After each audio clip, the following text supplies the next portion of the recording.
Welcome to Beyond Our Focus. I'm Stefan, this is Amanda, and this is What's in the Box for... What day was it?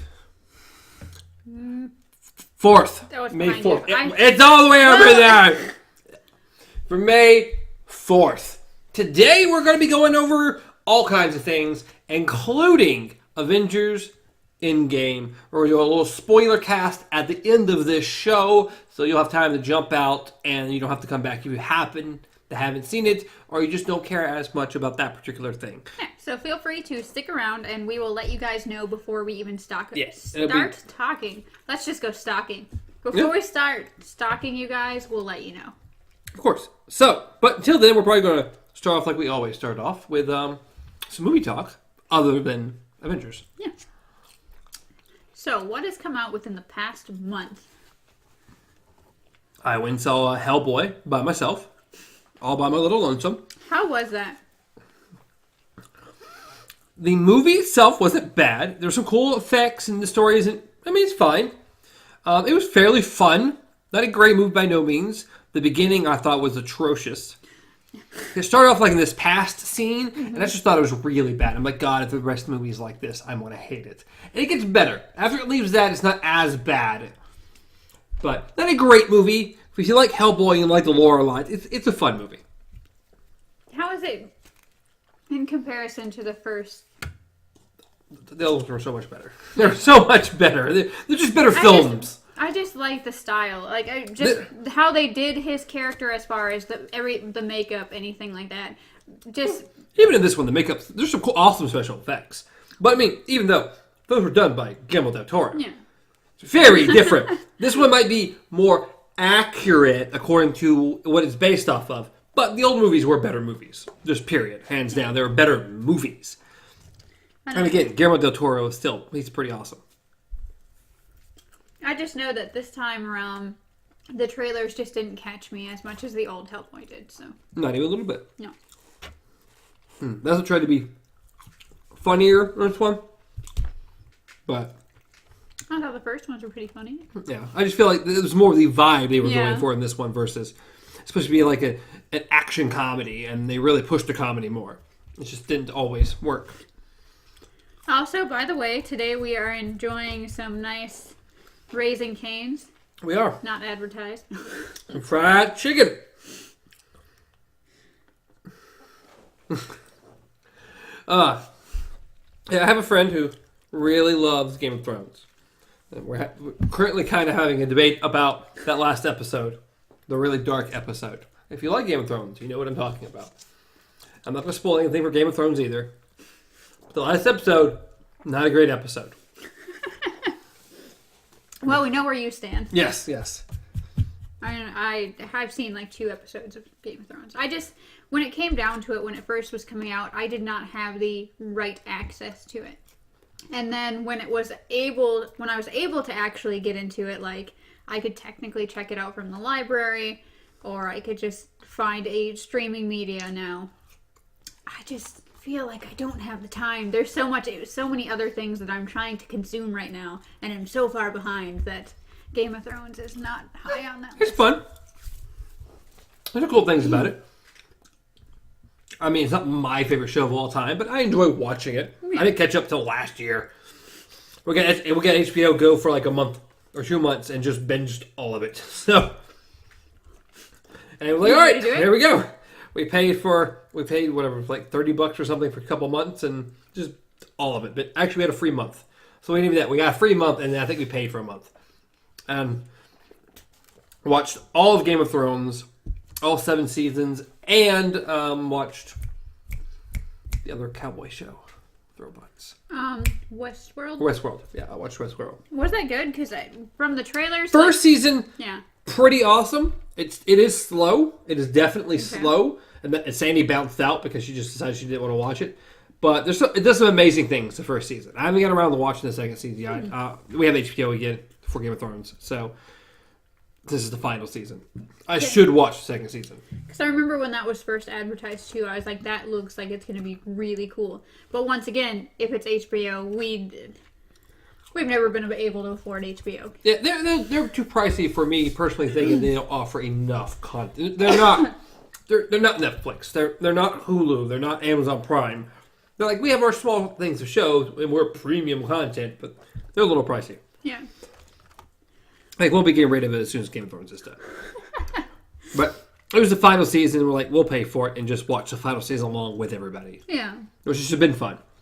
But yeah, me and him were debating about certain things about that last episode.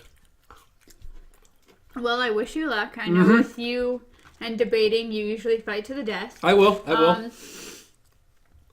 So what else has come out? I know that we both have seen Shazam. I actually saw it twice. I don't know if you did too. No, I just saw it once. No. But I did thoroughly enjoy it. I thought it was really good. Oh my goodness. When the trailers first came out, I thought it was going to be cheesy as hell. Like, I really didn't. See, I disagree. I loved the trailers. I thought the trailers were awesome. I thought they were okay, and I thought it was just... It didn't really hit me. I was like, okay, I'm going to go see it because other people are going to go see it with me, and it's a superhero film, and I love my superhero films. I didn't care about the whole DC Marvel thing, anything like that. I really like superhero films. I'll watch anything superhero that comes out. Personally. I'm going to see it, good or bad. Yes. We'll find out afterwards, but... And so, I was like, okay, I will give it a shot, and oh my goodness. Amazing. Like, I laughed so hard. I don't know if amazing would be the right word, but it was amazing. Very enjoyable. It was amazing to me because it was something new that didn't suck, okay? Because we've been either going to theaters and seeing okay movies, or we've been watching movies on Netflix, or just something, anything. And it's just kind of like it all starts to seem like the same thing. And so watching that one, it was fun, it was fresh, it was something new, especially from DC. No, this was a good one. This was really good. They did a really great job with it. Zachary Levi does great as Shazam, as an adult version of a kid. If there was anything that was lacking, in my opinion, it was some of the fight scenes. Yeah. Not the greatest action I've ever seen. There's definitely more of a comedy, but the fight scene's not particularly great. Yeah. And for a guy that has electrical powers and everything, didn't really use those almost ever. Yeah, that. Other than lightning from my hands. Yeah, you can do lightning from your hands. You never use that against the bad guy. Yes, we may be spoiling a little bit of Shazam. But if you haven't seen Shazam at this point, you probably don't care. And that's not much of a spoiler. So, still very enjoyable. If you haven't seen it, go see it. Yes, I would definitely agree. And then you have seen Pet Sematary. Yes. I went and saw Pet Sematary 2. Or, not Pet Sematary 2, Pet Sematary. Did they just name it the same? Yeah, it's just called Pet Sematary. No. It's just a remake. Yeah. So it's just Pet Sematary. I don't know why. It's not a sequel. But anyways. And so yes, it is a remake of the first one. Technically, because they changed certain things, it would be more of a, I guess you would call it a rendition instead of a remake. It's just a remake. But either way, I found it enjoyable, but that's because I like Pet Sematary. I like Stephen King's world. I like...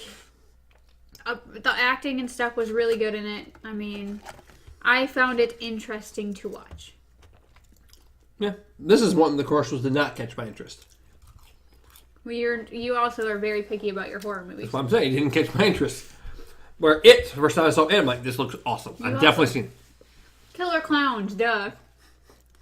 I'm just saying, there's certain horror movies that I look at, I'm like, this really might be good. I might like this. This might be interesting. And the other one's like, looks like a generic horror movie. Okay, and unfortunately, most of them are generic horror movies. Riddle me this, Batman. Okay.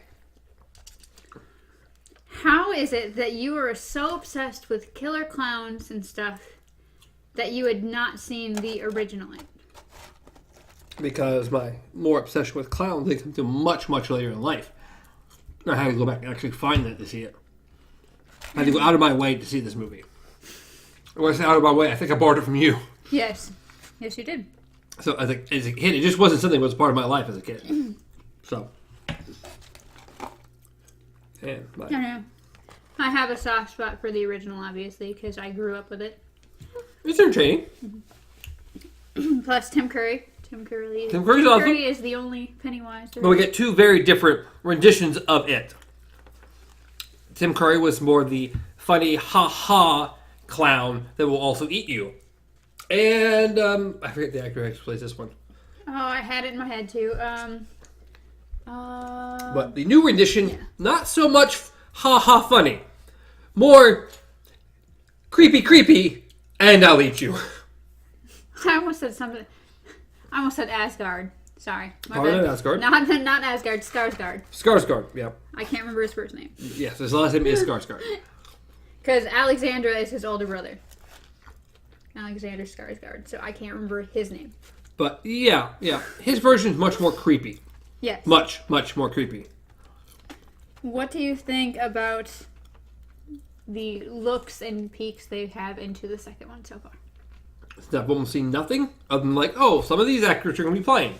That's all I've got at the moment. So I don't have anything. When we see the first trailer, it's being done, I'm sure, by exactly the same people. Yeah. So I have no doubt it'll be fun. It needs to have more than I think the original. Because the original, they were kids. So we need more something. The first one was adult. Yeah. And it had a bunch of kids. This one really needs to be adult. These are adults with this terrifying thing. I need more action, I guess. Because these are adult fighting this thing. So I don't need them to be like scared children running away all the time. I mean, yes, it's scary, but I need something more. So I don't know if they'll do that or not. But I just feel like it needs to be more. But I have no doubt they'll do a good job. Again, I really enjoyed the first one, so. Do we know when that's coming out? Nope. I should know. I think you've even read when it's supposed to, but I don't remember. So they do have a release date, though. I think they do. I think they have a plan when they plan on it being out. For some reason, I was thinking it was this year, but it really can't be. I think we're a little late in the year for it to be this year, but. It's Chapter 2, 2019. Like I said, this year, but I don't know. I mean, we're in May, but we're in May and don't really have a lot to go on at the moment. Scheduled to be released on September 6th, 2019, almost 2 years after the release of it 2017. Has it been that long? I guess so. Sweet. Has it been that long? I thought it's only been a year. So did I. Apparently it's 2 years. Holy crap. I cannot believe it's been that long. Release date, 6th of September, 2019. So we'll get it in September. Jeez, May, June, July, August, September. You're telling me this movie's supposed to come out in 4 months and we have nothing about it, really? Apparently. Okay. I mean, sure. I mean, if they push it closer to Halloween, I don't think it would hurt anybody's feelings. But, I don't know. We'll see. If that happens, that's awesome. I'll be looking forward to it. I'll watch it. For sure. But, I don't know. I don't know. You'd think that we'd have... We just don't have a lot. Something. For a movie that's supposed to be coming out in 4 months and been developed since the first one, we don't have a lot. Yeah. So far, of course, we have the cast. I'm so happy they picked James McAvoy.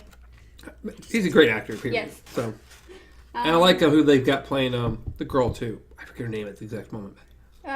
Jessica Chastain? Mm-hmm. I don't remember where she's from. I've seen her in a few things. I forget the movie. There's a gambling movie. She started a gambling ring. I forget the name of it. It was really good, though. But she was in that. Her and Idris Elba. Oh, okay. I know who it is now. I just saw her face. So, she's good. Bill Hader and Richie. Richie was the kid's name I was looking for earlier. When we were doing Let's Palaver. Mm-hmm. Richie Tozer. So, I'm looking forward to it. But no, I don't understand why we don't have a trailer or anything if it's coming out that soon.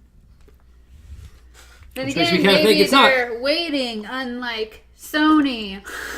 Well, they don't have a reason to. Like Sony should have. I don't know if anyone else is upset about that, but I know I am. Yeah, we really shouldn't. I was not happy. We shouldn't have gotten the trailer Spider-Man before Endgame. Yeah. But we did. It's like we kind of had this feeling. You just kind of know certain characters and stuff are alive or gonna die or blah, blah, blah, blah, blah, blah.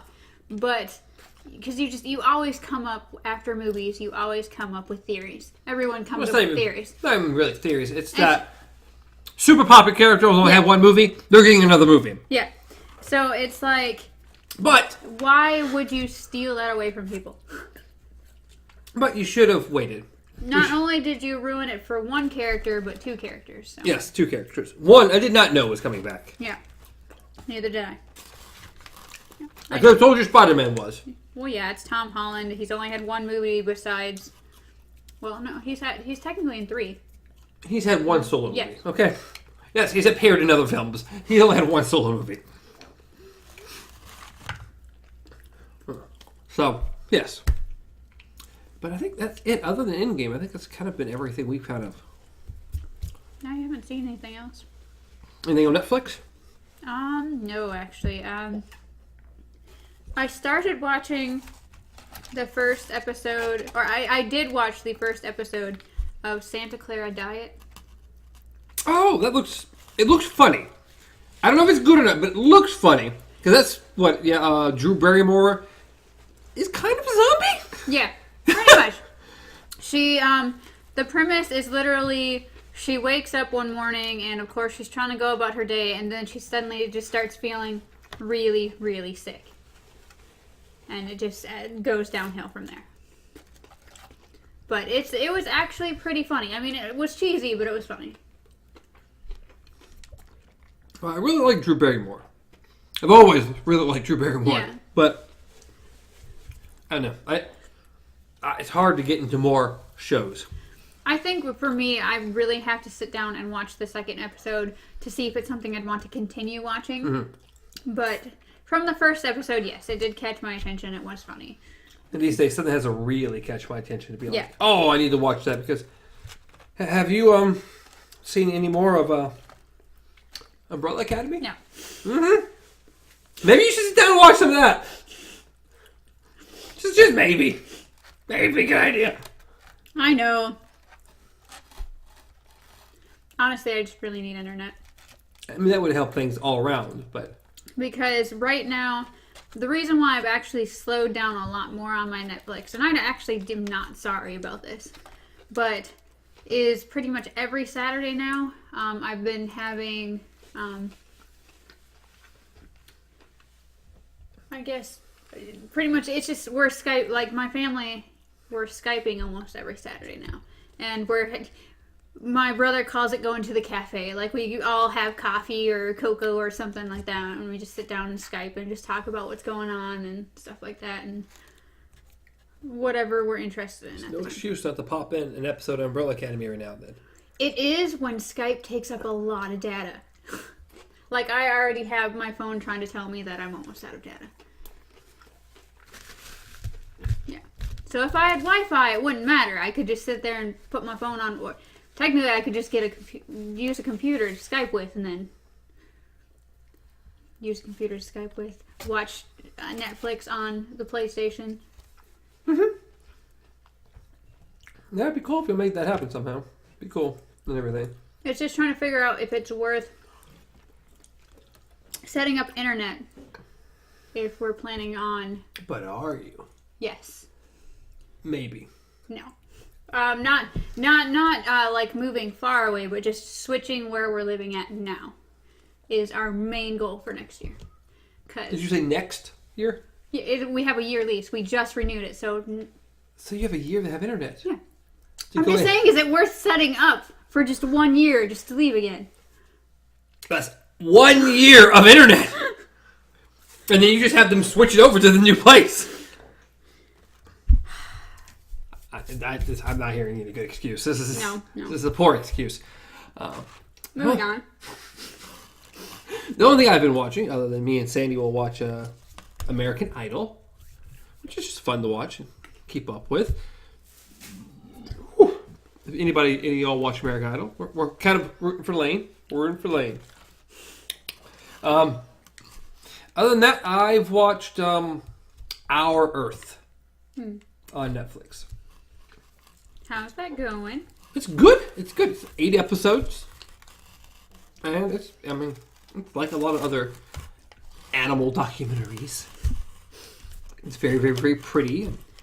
I don't know. I'm still hooked on the one that you got me hooked on. So I've been watching that one on YouTube. Yeah. It's fun. It's fun. That's real fun. I need to watch more of that. That's great. But some of them are not as great as I thought they would be. Yeah, I mean, it's a hit and miss. It's hit or miss. That's how things are, unfortunately. Fine. You can just stay there. But it's really good. I've watched other nature documentaries in a long time to try to compare them.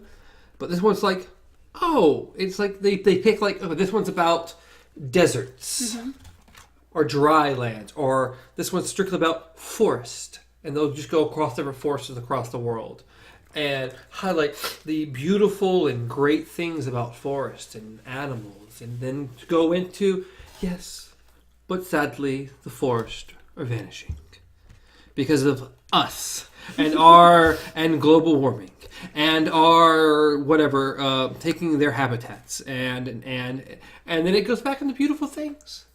But sadly, the buffalo have declined by 95% because of us.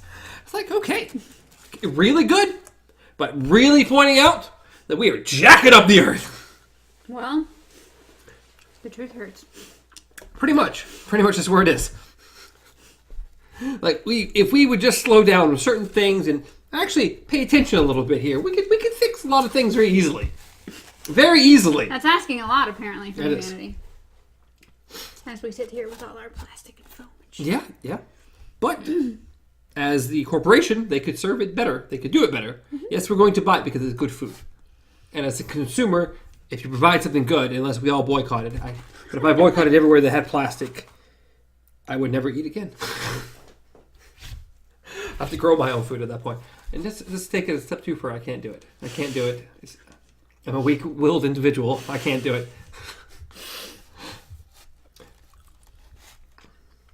I was trying to think about it. Something you said reminded me of something else. You were talking about the nature documentaries and how you were saying it. Mm-hmm. What do you think of penguins coming out? About what? There's a movie called Penguins coming out. Or something penguins or the penguins or I don't know. It's literally about the story about a penguin. Like the actual penguins. It's kind of a documentary story thing. There was the March of the Penguins that came out like 6 or 7 years ago. Similar. But it's a new one coming out. I think I've seen what you're referring to, but not as interesting. I like they also have like Blue Planet and the other couple I've other heard ones. Blue Planet is actually really good. A few other ones on there. I'm like, I might just switch over to that next. I just kind of in the mood to watch animals. Plus, most of the time, the music and everything, and the scenery, everything is just gorgeous in most of the documentaries. No, and on my TV, my new TV, my beautiful TV, it's just beautiful. It is just gorgeous to watch and everything. It's so pretty. Are you talking about the coral reefs and everything? Beautiful. Just beautiful. Unfortunately, we're killing all of them, but I was about to say that. Won't be beautiful for much longer because we're idiots. Yeah, because we're destroying it all. What they call bleaching, because all the coral reefs turn white. Mm-hmm. That I have heard of. No, you're talking about different documentaries and everything, and what? No, I just thought of something. Remind me later. Okay. And it reminded me, at one point in time, I was watching TV, and I actually caught, for at least a couple nights in a row, they had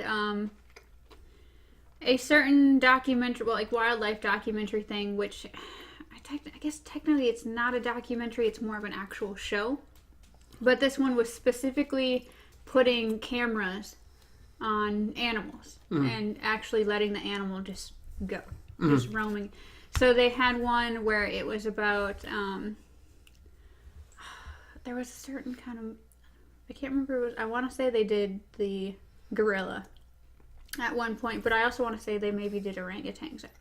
Either way, like they were it literally got to the point where the animal was taking the camera off and actually looking into it and like staring at the reflection and stuff like that and just like playing with it and making funny faces and everything like that.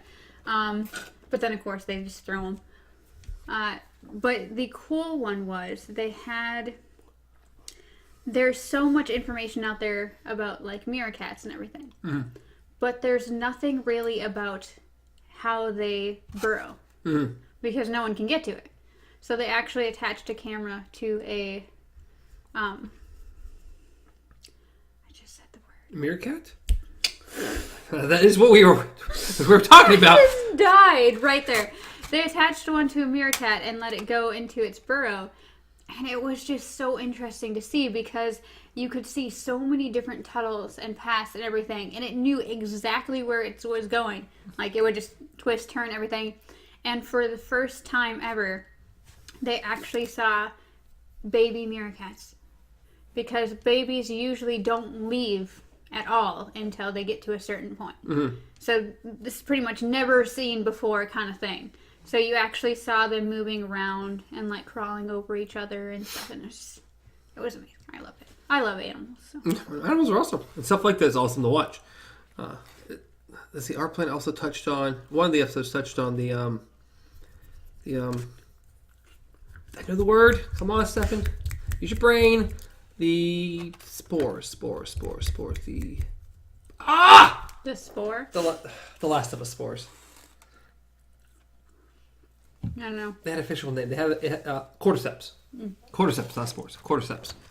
The cordyceps fungus that takes over the ants and different creatures and guides them and snail. Then grows out this head and tries to attract birds, so the birds will take it to other places. And very cool. That's cool. Zombie snail. Zombie a lot of things.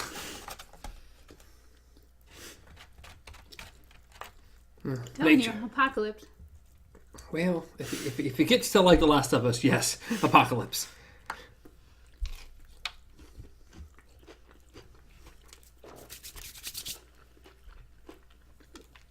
This is the horrible ASMR part. No, we'll just see about The Last of Us 2. Yeah. So you're going to be so disappointed. How are you going to play The Last of Us 2?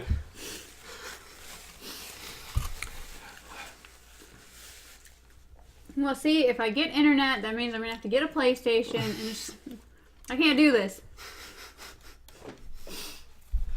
You just, I can't afford it all. You just practice your violin. You know where I work. Just practice your violin, and we'll start a band. Is that supposed to make me my money for the PS4? By the time I get a PS4, we'll get some gigs, everyone will be on PS5, okay? Then just buy PS5. I'm sure The Last of Us will be on both.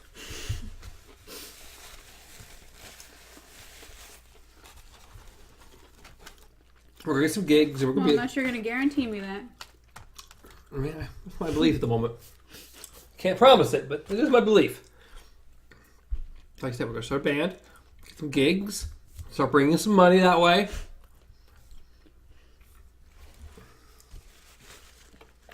Which, by the way, we've talked about it before on What's in the Box. We had one where we were literally talking about musical instruments and everything. What we'd want to play, what we've always wanted to play, how much we knew, stuff like that. And so, for my early birthday present from my sister, she has gifted me with a violin. So I will be getting that sometime next week, and it will be an incredible journey. That's terrifying. You know, one of these times we're just going to open up from the show. It's going to be me and Amanda, and we're playing a pretty song. Mm-hmm. He'll be playing it, and I'll be like, yeah. Well, we will be playing a pretty song. You're lying to people again. There'll be a hard cut, and we'll be back at the table. I'm not bringing food around the instrument. It was photoshopped, I swear.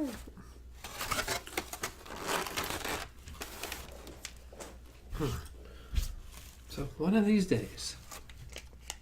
is not like the other? What?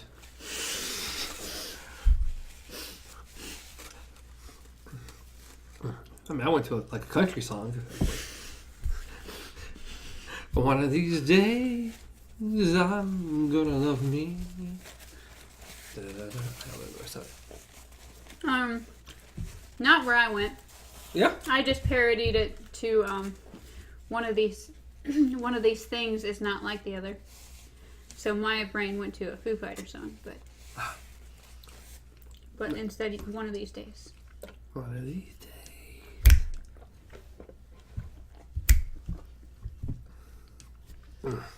So, where do you want to go next? Well, we've hit movies, we've hit documentaries, we've touched on music, and we are only 30 minutes in. Yes! Super quick. This is why we need guests. This is why we need y'all to be on the show with us. You can have foods. You can have foods. Exactly. Hard cut. We're playing music. And go. No. Technically, if we are playing instruments, does that count as copyright infringement? Well, no, I mean, it would be hard for it to. I think. Because, I mean, I know there's a lot of people doing covers and stuff online. Yeah, there is. But I just never know what's... And if you're playing like a violoncello rendition of a different song, it's going to be hard to make those comparisons. And it is just a cover. So I think it'd be all right. And ours, I promise, won't sound very much like the original anyway. So it'll be different enough that like, well, this was supposed to sound like Mary Had a Little Lamb, but it sounded like Mary killed a little lamb. And when it turns from Mary Had a Little Lamb to Ba Ba Black Sheep. And we are now going to play Mary Had a Little Lamb. Jingle bells, jingle bells. Something along those lines. There we go. Jingle bells, Batman spells, Robin laid an egg. Batmobile lost a wheel and Joker got away. Hey! Yay! Yay! Batman. And intro. Whew. Quick 30 minutes right there. I still can't believe it's only been 30 minutes. You know what? Time's not going by very quickly, is it? All right. What do we have? Especially since we decided to promise these people we weren't going to talk about Endgame till the end. Yeah, wait, but that'll take time to itself. All right. Where do we want to move? Where do we move? Let's see what we have in here. Got some roommate stuff and space and 3 wishes. I wouldn't even know. That could be the topic. That could be a conversation. How would it be a conversation if I don't know what my 3 wishes would be? To figure them out. Anime.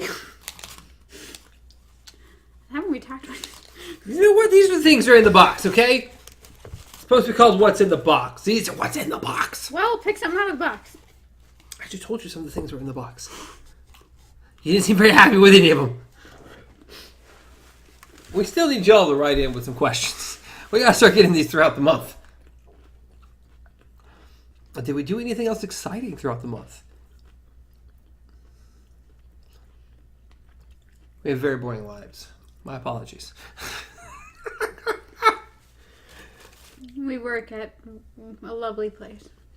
That keeps up most of our time right there. Endgame was one of the most exciting things that happened this past month. Waiting for Endgame, and then Endgame happening. Yes, waiting and for then trying not to talk about Endgame around certain people. It's like you have to suddenly learn how to be like a secret agent. Like, it's just crazy some of the people who have and have not seen Endgame. Like, why haven't you? Why? I've heard things like, oh, well, I have to go with this person. I've heard... No, my biggest thing is people don't want to go. It's too crowded. Exactly. Yeah. Too crowded. It's not that bad. Literally... There are big comfy seats and there's walls between each side. I can understand going to what we did. Yes. Because they still have the old theater system because it fits more people. Yes. So it's the old flip-down auditorium seating. Yes, yes. Much more, I mean, you get a lot more people in, but you're more cramped. You're sitting right next to someone. But the new system in most smaller theaters are the big reclining chairs. Yes. Reserved seating. Exactly. You barely see anyone. You don't really have to be next to almost no one. It really isn't a big deal. I don't know. I don't understand people. Go see Endgame, folks. I don't care if we're not talking about it yet. Not yet. But go see Endgame. It's very important. Well, even when I went on a Tuesday, it was literally us, a couple empty seats, another couple. Right next to me was an older couple. There was maybe a couple people scattered about like the handicap seating area. And then I could hear but could never see to count how many people were actually up there. A couple people scattered. So, especially if you go at the right time, and being that there's reserved seating, you can see how many people are, as an estimate, going to be in the theater. It's past the time of crowds. It's time to go see it. It is. If you're going to, if you have any interest at all, because I would, if you haven't seen it, you don't want it spoiled. I promise. There are too many amazing things that happen in this movie that you don't want spoiled. Went in with all the initial trailers that really didn't show much of anything, and get in, and the movie is just phenomenally good, and so many things I did not expect happened. I could have never told you a lot of the things were even going to think about happening, and they did. You don't want it spoiled. And that's the problem, is that the day and age in social media, even if you somehow to avoid the random ads that pop out, because it's like, if you like Endgame anywhere on the internet, Facebook knows. So it's going to bring you Facebook ads about Endgame. It's going to bring you random news articles about Endgame that are trending. Well, also, if you follow places like IGN or GameSpot or Movie Foam or just any movie or game related thing at all on your Facebook or Twitter, those things are also going to pop up. And no, they don't necessarily have spoilers, but they kind of do. Alright. For example, I found something like when I was scrolling through my newsfeed, something popped up, and I was like, oh my goodness, I really like this. I shared it and immediately deleted it. I saved it still so I can share it later, but I deleted it because I'm like, it's not quite a spoiler, but it's somewhere in that general area, and I don't want to ruin it for anybody. But then I was like, but come on, people. Go see the movie so I can talk about it. No, this is your last weekend. You get 2 weekends. And from that point on, it's like, you should have seen it. We're not going to try to scream out spoilers all over the place, but at that point, you either really did want to see it or you really didn't care that much. And if you didn't care that much, I guess it's not a huge deal if you get spoiled. It's like maybe, just maybe by some chance you just didn't have time. You worked all week. It was too busy during the weekends, whatever. Then just stay off Facebook. Literally just hang off social media till you see it, because it's going to get spoiled for you. I'm sorry, it just is. Especially with everyone being excited that we're getting to that point where it's like, ooh, we're almost there, we can talk about it. Almost. Because as soon as that little threshold goes over... Well, that threshold is Monday, folks. That threshold is Monday. The Russos put out a statement saying, hey, if you want to see it, this weekend's your last chance before the spoiler ban is off. So, this weekend's your last chance. Otherwise, there's high probability things about the movie will start being spoiled for you. So I would recommend highly to go see it. If you're like some people I know who hasn't seen Captain Marvel yet, not really required for this movie. Who hasn't seen Captain Marvel? Someone we work around. A leader whose first name starts with an S. Who has no hair. Oh, okay. Got it. My brain, like, for it's like, let me... some reason my brain was like... And I was like, oh, you don't have to go see Captain Marvel. Yeah. She's not a huge part of this movie. You just kind of have a broad sense of who she is, and you're fine going into the movie. I don't know, like, It took another person a while, and they claimed to be, like, the biggest superhero fan of them all. I admit that he's more of a fan of the old comics and stuff like that, and his encyclopedias. I think you know who I'm talking about. I think so. Buddy. I think so. I think I know. What are you? Sorry, I was trying to find it real quick. How hard can it be? You said you saved it. How much do you save? It's not that. It's the... Nope, that was not it.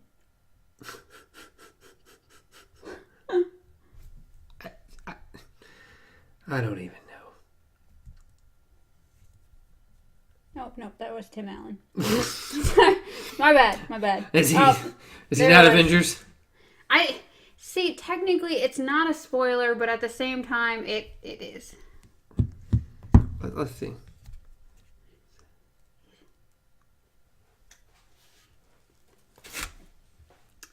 Because as I said, it's not really a spoiler. It's not a spoiler. But it sets the mood for the movie. It doesn't matter. It does. No, that's not a spoiler. Not even close to a spoiler. It is. I've seen that pop around a whole bunch of times. To some people, that is technically that's not a spoiler. Yeah. Everyone knows you're going to cry during this movie. Well, yeah, because it's the last one in a lot of them, but still. I mean, never been in a theater with more people crying than when we were in that IMAX. There were so many people crying during that IMAX. There was a moment there. It was very sad. We'll get into that. We'll get into it later. For us not talking about Endgame to the end of this, we're totally talking about a lot of Endgame. We're not spoiling anything, though. It's a good movie. Go see it. Other than Endgame. We've somehow been going around it?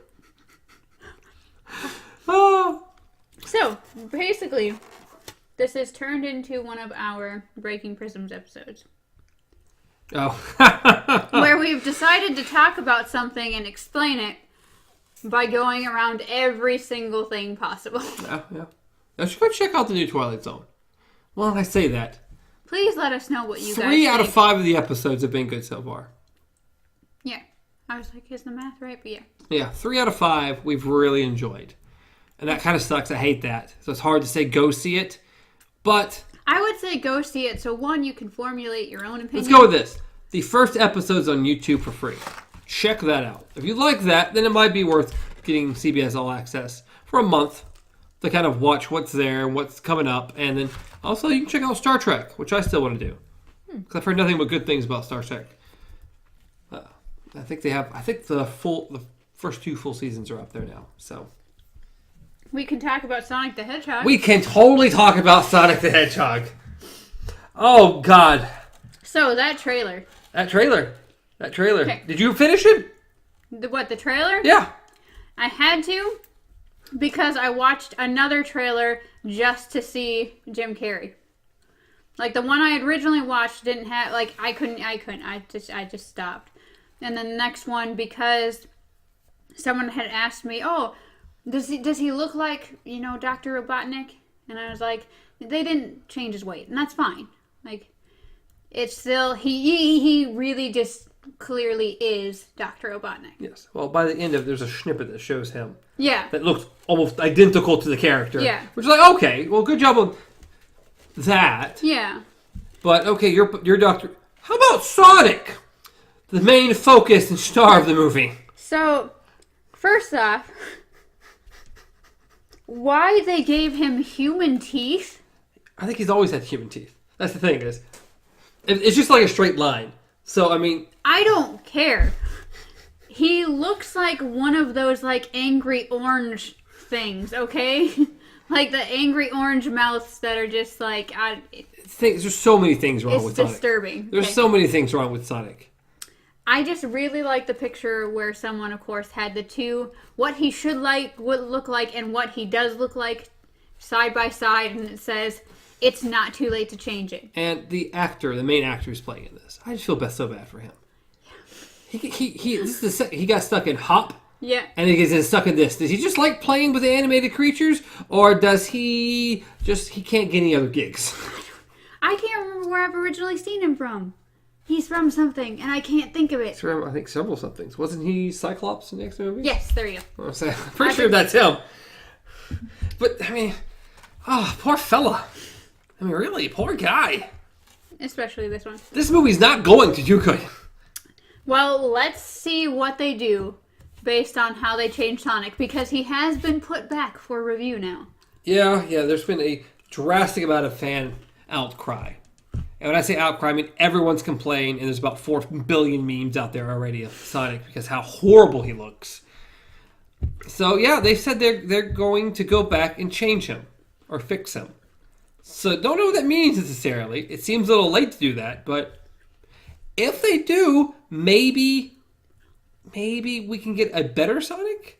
Even though the movie doesn't look particularly great anyway, but at least he could look better. If they are willing to be like, dude, our movie's already failing and it's not even out yet. Let's change it. I think we'd be okay with them maybe having to push back the release date a bit. Okay, most everybody would be okay with that. Yeah, like if they are willing to change it, please take the time to change it. Of course, my issue with it's been in different movies. Okay, you have super speed, right? Mm-hmm. Super speed. We see at the end of the trailer him just going and just knocking rockets out of the air like it's nothing. Yet at the beginning of the trailer, he gets shot with a dart. Yes. So either you're really quick and you can dodge everything because you have to have the reflex to do that because you're really quick. Or you're not. I mean, it doesn't really work that way. So Sonic gets defeated in the first 5 seconds, and then somehow can dodge rockets. I don't know. I don't know. They've done it in other movies too. It's like if you have those reflexes, wouldn't they just happen automatically then? Because it's a reflex. So if someone does anything to you, your body's automatic response would be GTFO. Well, the thing is, if you're moving that quick anyway, you have to have insane reflexes to move out and get away and do things. You shouldn't be able to get shot with a dart. This is one of the issues I had hugely with like the Flash TV show. Mm-hmm. He's Flash. He can go so fast, he can go back in time. But when he goes against certain humans who just shoot a little thing at him, he can't get past the stream of things, get behind him, or knock him out. It's too hard. It's like you can move faster than a bullet. I promise you have no issue taking these guys. Yeah, it's hard. Come on. Be consistent! They have to have conflict. That's the issue. When your character is overpowered, it's really hard to have conflict. Unless you have an overpowered thing also fighting him. And that's going to be unfortunately, one of the biggest issues with Captain Marvel. Is that she's kind of overpowered. Yeah. She's OP. And that's going to cause issues. I mean, that's one of the biggest issues like Superman. He's just way overpowered. I mean, even like the Justice League TV show they had a while back. Every time you wanted to get an episode with other... Like, they're going against these bad guys who don't seem that incredibly tough. Where's Superman? I don't know. He's off doing his own thing. He's just not in this episode because, if he was in this episode, he'd take care of it like that. So these kind of issues when you have these OP characters. And I feel like Captain Marvel's going to run into that issue because she's clearly OP. Clearly. So it's harder. I mean, it gets kind of hard when you have they're the Avengers, and you have Hulk, and you have Hawkeye. Like, the guy that shoots the arrows, the guy that's like almost insanely, almost an invincible, angry rage monster. Well, but they've done a good job working with both of these things and making it not so bad. The issue with Captain Marvel. She's way too powerful. Which we'll be able to discuss that a little bit more when we get to our Endgame discussion. Yes. But you run into these issues with overpowered characters. That's one of the things that makes, in my opinion, Superman not very interesting. Yeah. You can do interesting stories with him. Things can be done. It's still kind of, I mean, there's the Green Rock that makes him defenseless. Kryptonite. But he's very overpowered. That's what you get with overpowered characters. Yeah. I don't know. Everyone's gonna have at least one weakness. Otherwise, there's no room for conflict. At least with superheroes.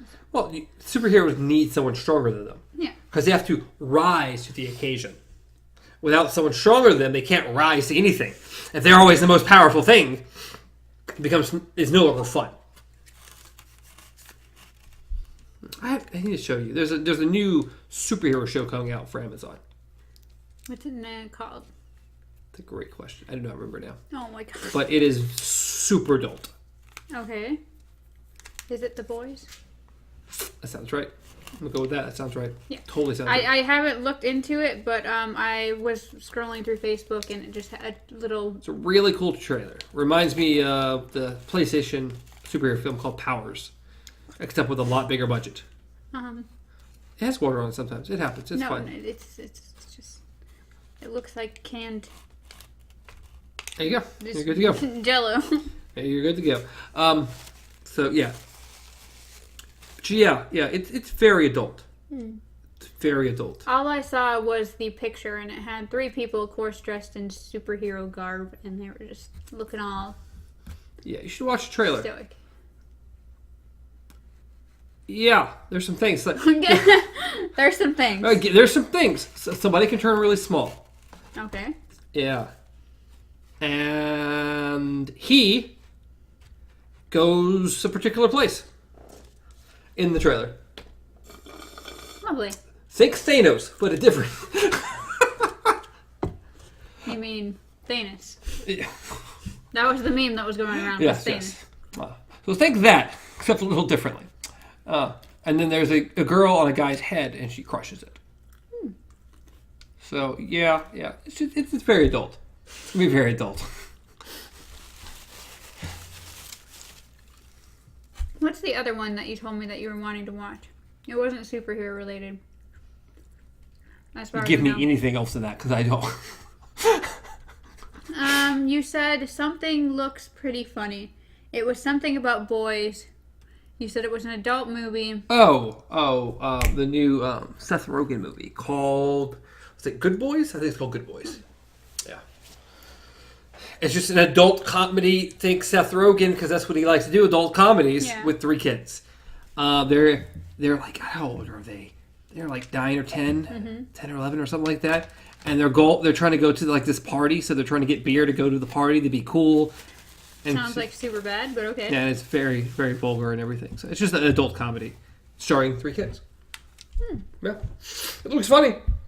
But I really liked Sausage Party. Big fan of Sausage Party, and that was extraordinarily adult. Still haven't seen it. You missed out. Don't really plan on it. You missed out. Did I? Yes, you did. Sausage Party in review, folks. What we're doing next time. I thought it was hilarious. I loved it. I thought it was really funny. I wouldn't mind rewatching it. I don't know if I want to watch it. Well, yeah. You like animated stuff. I think there's a big difference. Like a really big difference. I mean, it's animated. Well, You like animated stuff. You don't mind adult content. you know what else is animated? Half the kid shows that are on nowadays, and I don't watch those either. But this was made for you. It's an adult show. It was made for me. You're an adult? It was made for sure? adults? Are you really sure it was made? I'm pretty sure. Are you sure I'm an adult? I'm pretty sure. I'm not sure. I feel pretty confident in it, truthfully. No. Not old enough.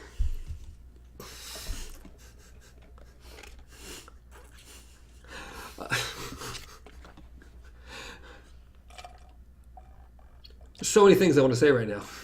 But like, shit, maybe I won't. Maybe I won't. Maybe I'll move on. Maybe I will move on for this. Bring it. Move on for this. Is the joke worth it? Is it really worth it? Go fine. And yeah, you just have to think about it. Is it worth it? Is it worth it? But now that you've been talking about it, now you have to say it. No, you don't. You don't. Yes, you do. Like with my wife. I just don't say it, Stefan. Don't say it. Don't say it. It's best if you don't say it. But it really isn't. I think Amanda's got thicker skin, though, so I think she can probably handle it. But it's like, maybe not. Maybe not throw that out there. Could be funny, though. It would have been funny. But it's too late now. It's too... It was like a joke. Oh, my once goodness. you explain a joke, it's no longer funny. But you didn't even explain the joke. I know, but now that I've talked it up, and if I say it, it can't possibly live up to everything that I've already talked. So, we're just moving on. We're moving on. We're ending the podcast now. We're just moving on. Look at that. We've almost made it an hour now. Look at that. We're ending it because he won't tell a joke. Joke. I'm sure there'll be plenty more, I promise. It's something I try out very hard and fail mostly, but I try really hard. I think really, like, the biggest meme that pops into my head nowadays is just the gif of Thor. It's like, no matter what I'm doing, if anybody says anything, that's the first thing that pops into my head where it's like, is it though? Is he though? Yeah. And it's just head tilt and everything. Like, that's in my head constantly when people are talking. Ragnarok was so good. It was so good. It was just like I want to watch it again.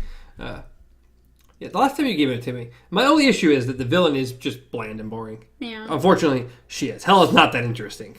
So last time it was just like, all right, watch, funny. Oh, hell, skip. Yeah. Oh, Thor! Awesome! This is awesome. Hell, skip. That's what I did. That's not how you watch movies. I fast forwarded through every one of her scenes and just got to when Chris Hemsworth was on screen. Because he's So then what did you great. do at the end when it was both of them? Well, you watch it. It was cool. Awesome fight scene. What I'm saying is he needed to be on screen because he was just so funny. Him and Hulk were great in it. And then Korg and Meek, and it's just, it was so good. It was so good. It's the only reason I will hold like Spider-Man slightly above Ragnarok is because the parts of Ragnarok I like better than Spider-Man. But as a movie, Spider-Man's a better movie than Ragnarok was. Yeah. Because I think the villain is phenomenal. I just think Michael Keaton, phenomenal as the Vulture. Oh, yes. And he's great anytime he's on screen. So there is no pause or don't pause or skip or anything. You just go through because he's great to watch.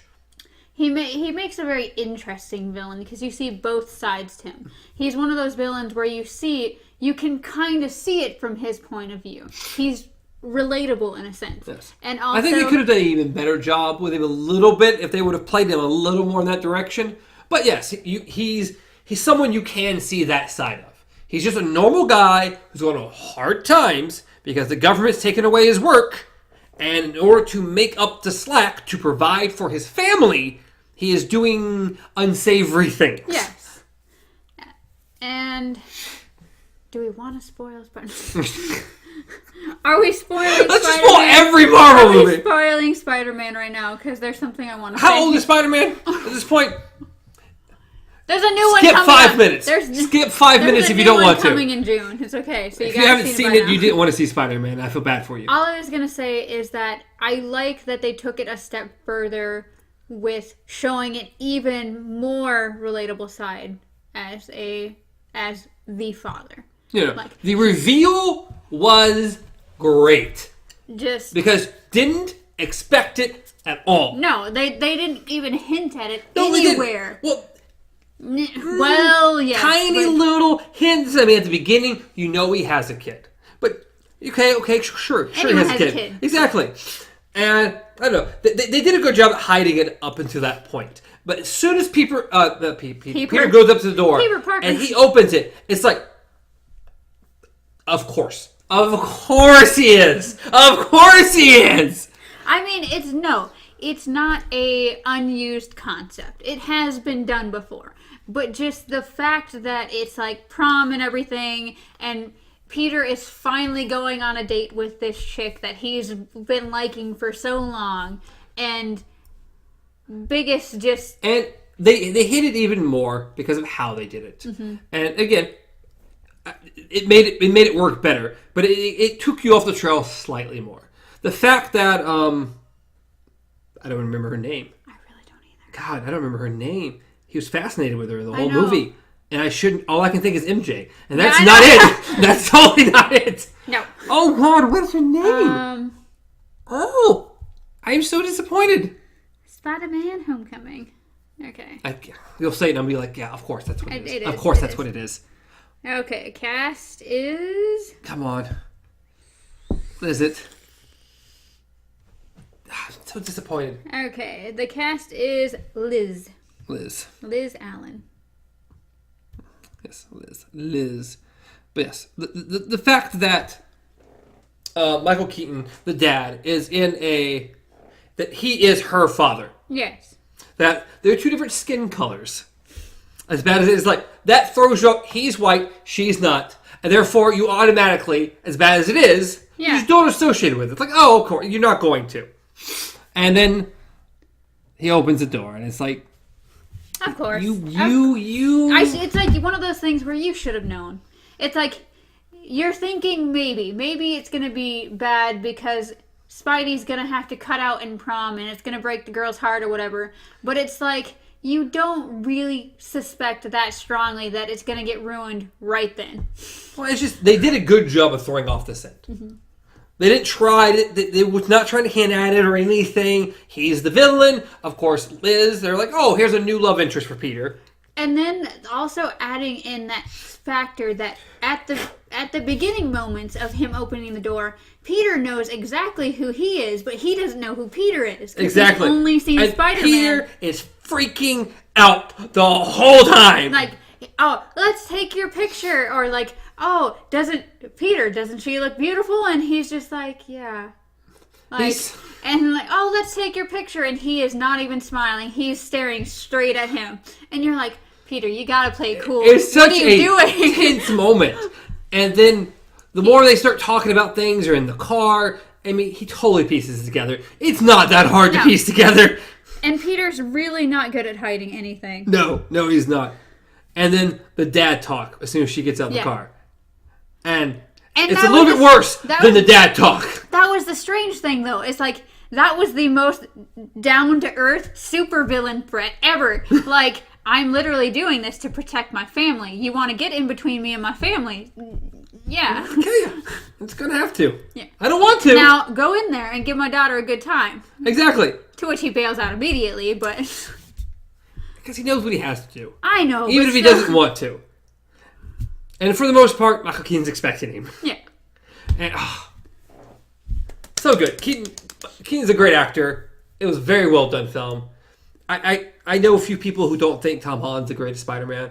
I can't understand how, personally. I only know one that has, but that's because she has refused to watch the Tom Holland Spider-Man. She has not seen, besides Civil War and everything, she has not seen him as Spider-Man because she's obsessed with she calls it the OG.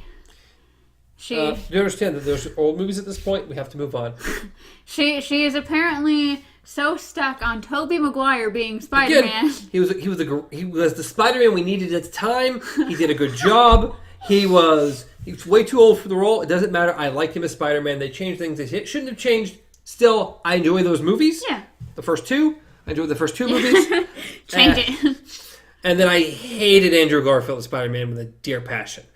And then we got 5 minutes of Tom Holland as Spider-Man in Civil War. And I'm like, that is the greatest Spider-Man we've ever had. Right there. Period. Those 5 minutes was better than the previous 5 movies we've had of Spider-Man. I completely agree. He encompasses Spider-Man and Peter Parker so perfectly. He balances them out to a point where it's like he can be Spider-Man. He can take his job seriously, but he still has that underlying Peter Parker, I'm still a kid, I'm still in high school.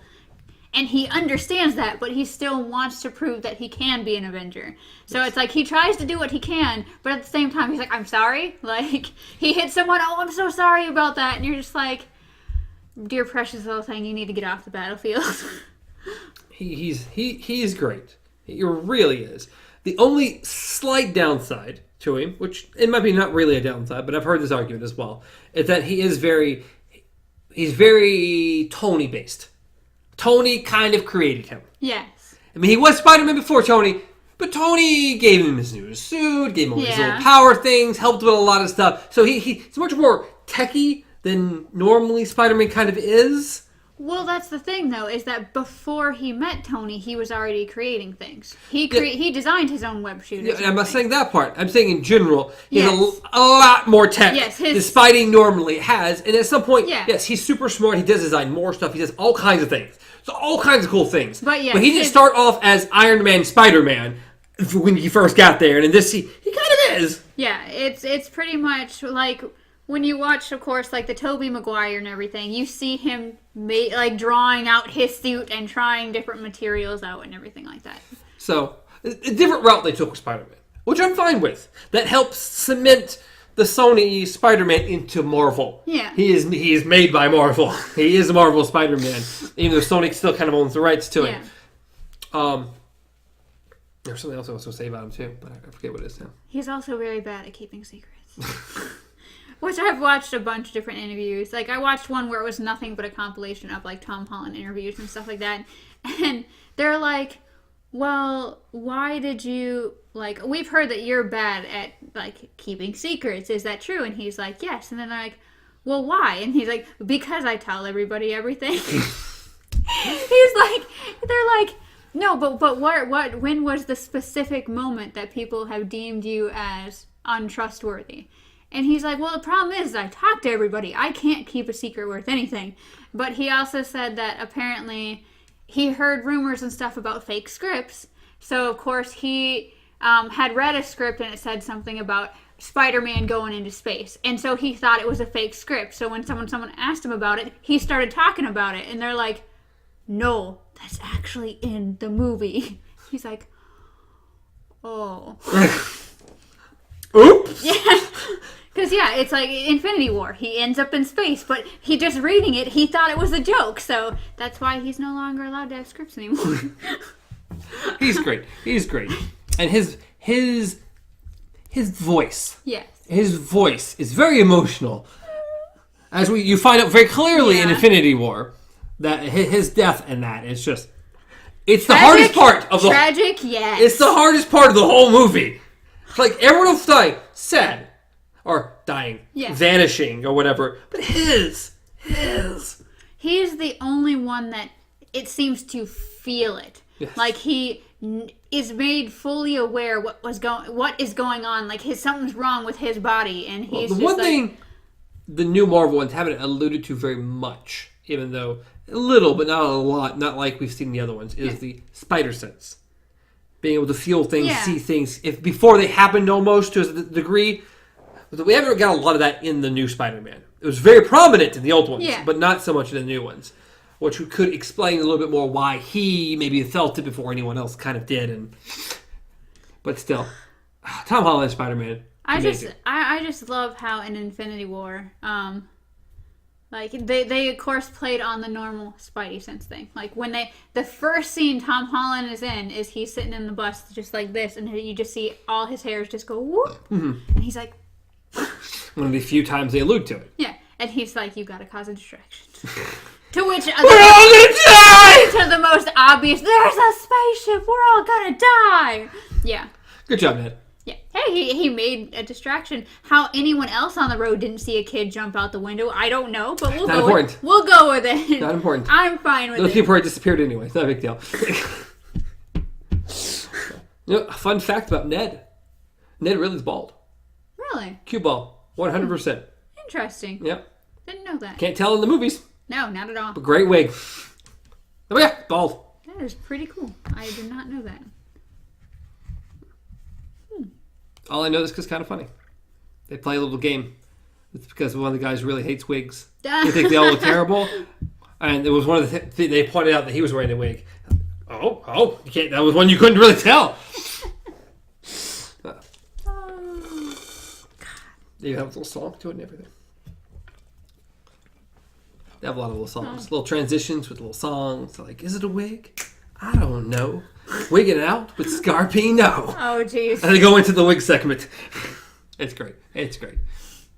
I don't know. For me, it's just like I'm interested to see where they're going to go with the next one. I'm super interested. But we can't really talk about that until we talk about Endgame. Nope. No, we cannot.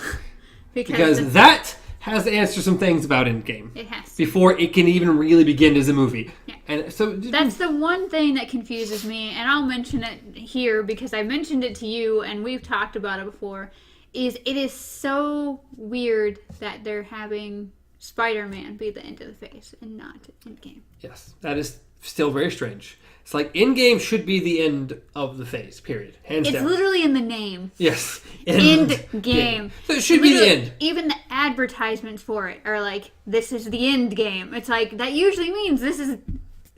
And it is. But like you pointed out, yeah. and it makes the most sense, and it kind of is what this is. This is just a movie-length after-credit scene. Yeah, like... That's all it is. We've had our movie...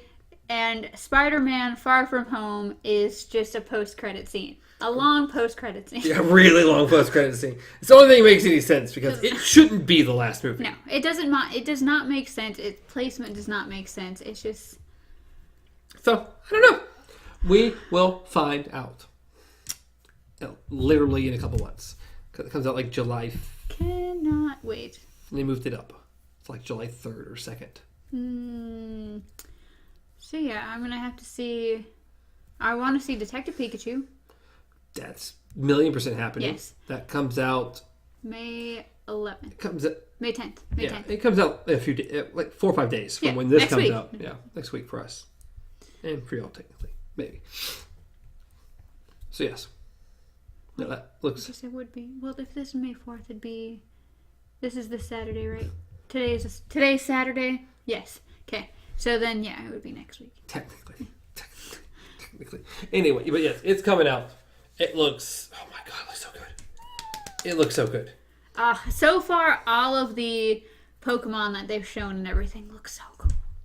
Everything about it looks cool. That's the thing. You have this trailer that looks absolutely amazing, and then you got the Sonic trailer. Yeah. As I said, equivalent exchange. It's like, what happened? What happened? I don't even know how you can pretend to come out around Detective Pikachu. I'd be like, yeah, we got to delay the movie for about a year. We got to work on it, and we just got to get way far away from that movie because... The levels of CGI that happened between those two trailers, it was like super powered into this one, and it felt like it just drained the life out of that one. Like, this one's dial-up over here. It's so sad. Sonic looks like your traditional cash-in kid CGI movie.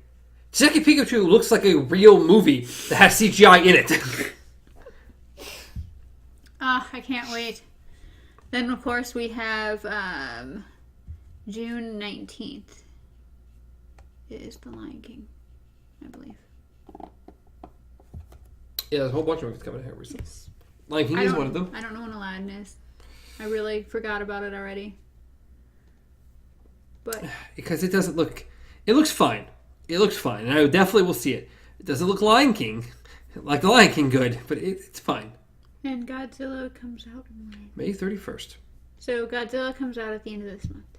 Yes. So Detective Pikachu and Godzilla are this month. Yes, and I know there's another movie also coming out this month, which I'm about to look and gander, and we will see. I know you were interested in the Long Shots or whatever. Is it Long Shots? It's out this weekend, so I may or may not go see it. We will see.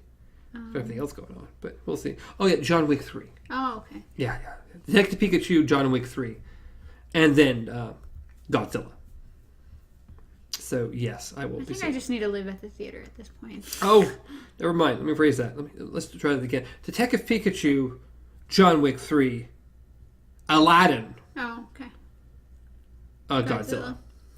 Okay, and then next month is... Also, there is Brightburn. Oh, I saw the trailers for that. Yes, it's basically if Superman was an evil child. That's really what it is. I don't know. And it comes out the same this week as Aladdin. So. I'm slightly intrigued by Brightburn. I'm intrigued. Yeah. I probably will try to see it. Oh yeah, and then right alongside Godzilla is also Rocket Man. Oh my god. I'm living at the theater. I'm done. There's so much coming out. There's so many movies. And then the very next weekend, you have Dark Phoenix. So it's going to be probably the last theatrical released X-Men movie we get until Marvel does something. And Pets 2. Aww. So, yeah, I got to see both of those. Lord. Followed by the next weekend, which is only one movie, which is Men in Black International. Which I'm intrigued. Yeah. Mainly, Chris Hemsworth? he's really the reason I'm intrigued.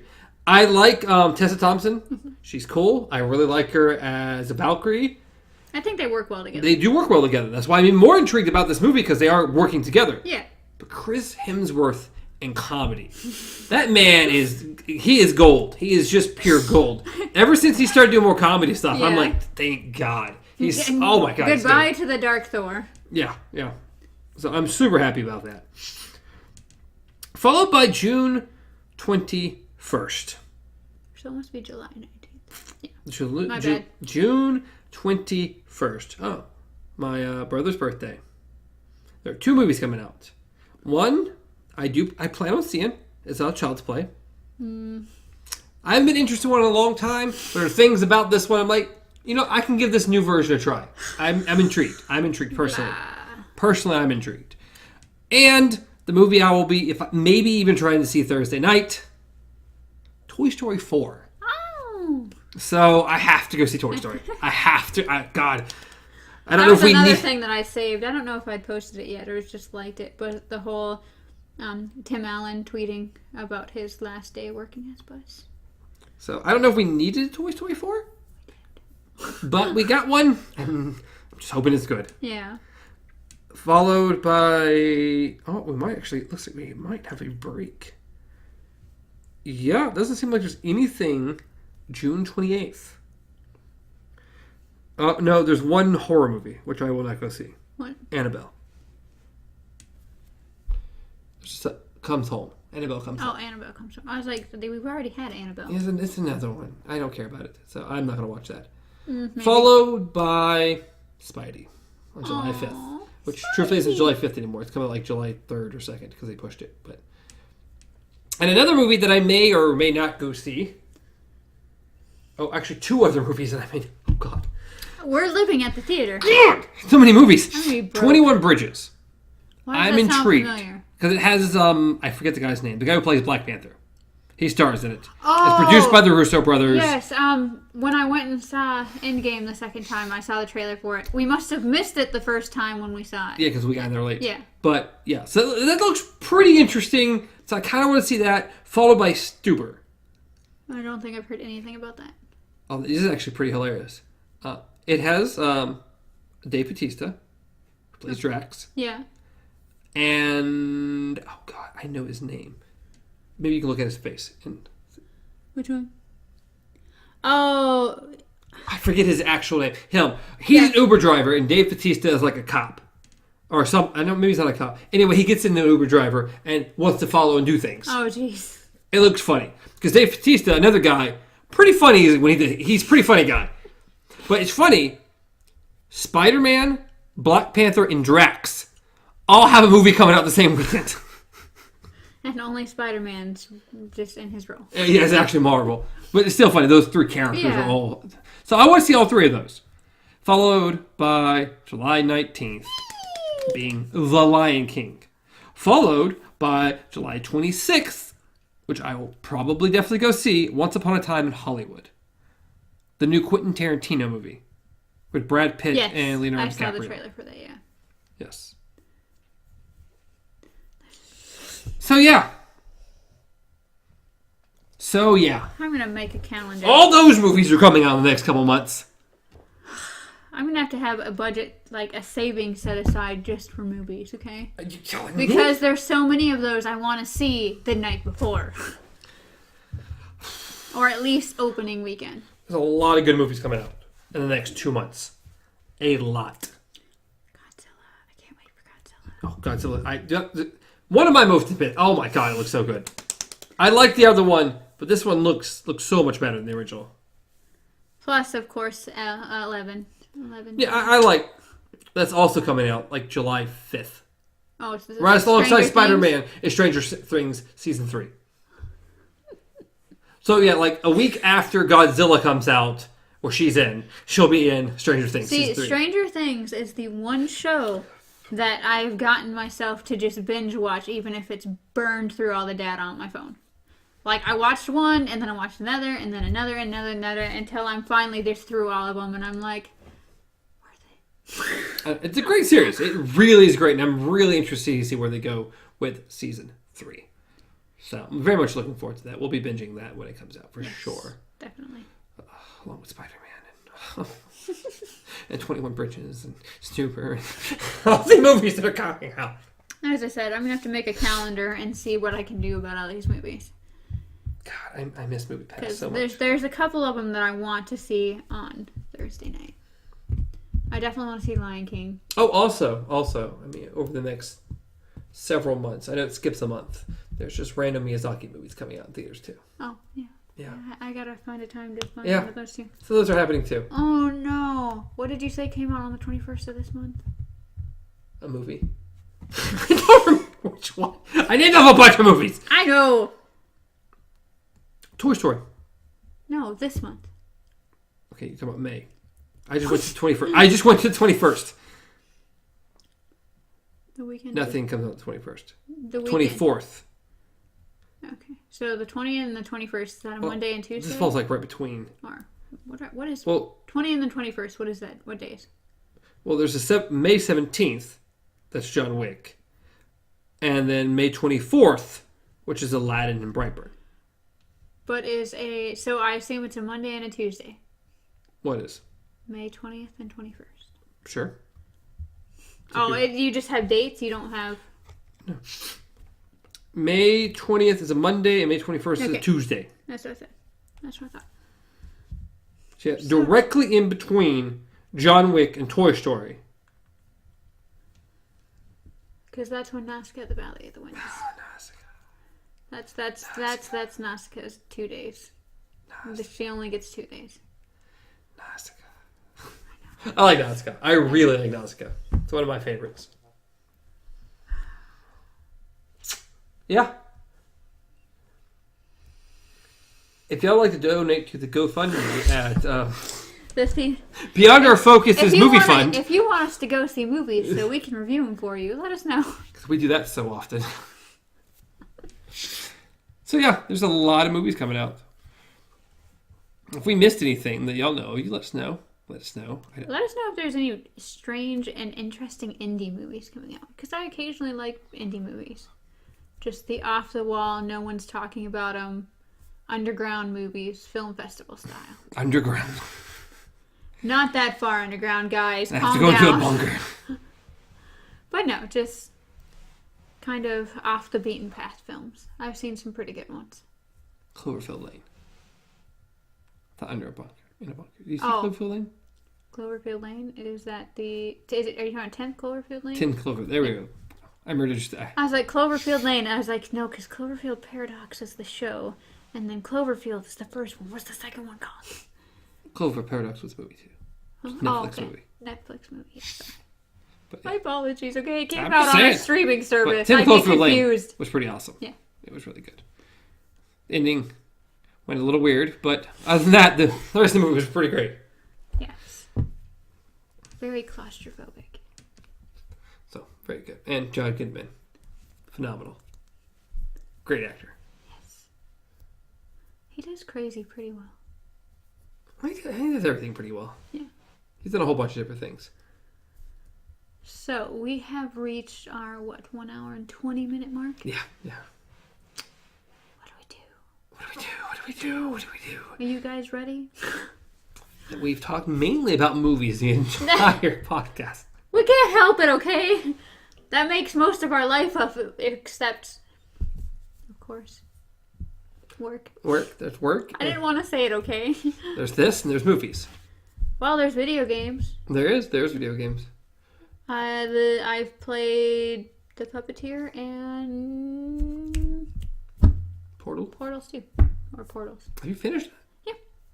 I beat it. And then Chad and I were playing the multiplayer. Can't think of words at all today. The co-op part. Yeah.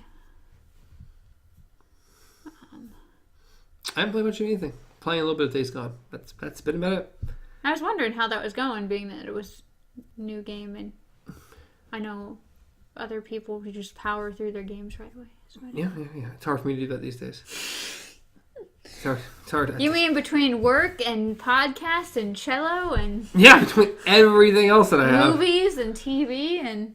My brother texting me, keep asking me to come back to jiu-jitsu, and I'm like, I can't afford it. I can't. It's impossible. Is it more or less expensive than cello? It's more expensive than cello. So I can't add it. And the only ways I could add it is literally get rid of cello. I don't really want to get rid of cello. Be like, bro, you pay for my cello. I'll come back. So it's a little pricey. I can't afford to add it on top of everything else. Yeah. Not that I don't know if I'd have time. Ah, come on. Because if I did it, it would be Tuesday, Wednesday, and Thursday evenings. Of course it would. Of course it would. We're going to start filming Monday and Friday. Oh. Monday and Friday. Wait, when is your cello lessons are at random? I know they're generally on Friday. Sunday and Monday it is. Oh, God. It's so hard. Life is hard. Looks like the 2 days that we have half a week are going to be our filming days. Life. Now, if you could afford it and somehow schedule it in, would you go back? Mm-hmm. Definitely. I love jiu-jitsu. Jiu-jitsu was fun. Had a couple little issues and money-wise, and it went off to the wayside for a while. Eventually I'll get back into it. Hopefully. Just another time commitment. Millionaire. Now remember that 50% chance that if we just leave work, we'll make this work. 50% chance on it. I feel like it's more of a 3% chance. Well, according to our Would You If. A 97% chance I end up homeless. No, he would end up back in school. I'd end up homeless. You could end up back in school, say no, and then end up homeless. End up homeless. That's really the only options we have at this point. Homeless. I'll live in the box outside our workplace. We have some nice cardboard boxes at the work. I'll just live there. When you get a good box, just throw it out there for me, huh? You make that sound like, I'm going to be doing any better. Saying if you are, if you see any scraps from to me, I need them. If we get a tear in a tent, There we go. I'll have Rachel, just not anything. Yeah. I'll just have people just set it off to the side, and I'll just add another tear and be like, it's damaged. Yeah, it's totally not good. It's totally not good. Throw you some waterproofing spray. There we go. Have something to live in. Or you just live in the dumpster. Wonderful. It has a lid. It does. And you can scare people when you open it. Ah! That was so funny when Teresa told me that. Yeah. You can't help yourself. No, I can't. You can't help yourself. Just But doing well. But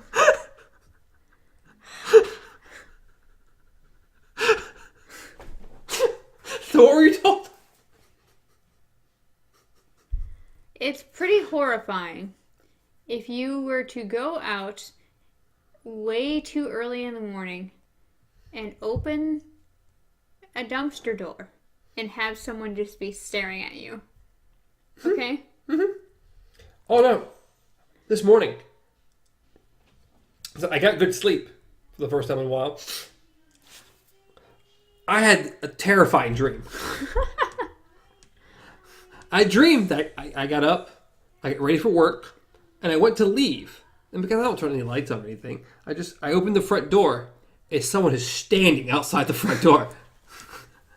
No! And stranger, it was you. What? I know! It was you! What the hell? I don't know! It was terrifying! I woke up. very shortly after that. It was terrifying. I mean, it was horrifying. Because that's like the worst nightmare. Like, it's like the whole, like, you're at night and you look at your window and there's eyes staring back in. Oh my goodness, we were doing that to my sister because she works security. And she was Skyping with us. One of her jobs is towards the early morning. She has to pull the blinds up in the community center. Mm-hmm. And we kept telling her that, like, what if you were to just pull those blinds and someone was standing outside staring at you? She's like, don't say things like that. And we're like, why would y'all do that to her? And why would y'all do that? We're like, it's okay, we'd let you know. And she's like, yeah, like, I'd believe you. And I was like, we'd still let you know. And then she would be, like, walking down a hallway to the next window or something. We're like, what's that on the ceiling? Just like, wait, Andrea, what is that in the corner? Just like, yeah, just stuff like that, dude. It's just... So you never stood outside the window? Huh? She's in a totally different continent. I don't know. We're Skyping. You made it seem like maybe I'll pull the prank on her, okay? No. We're doing this to, like, when she's doing the whole Blair Witch, like, the camera's going up and down because she's walking sort of thing. And we're like, Andrew, there's something outside.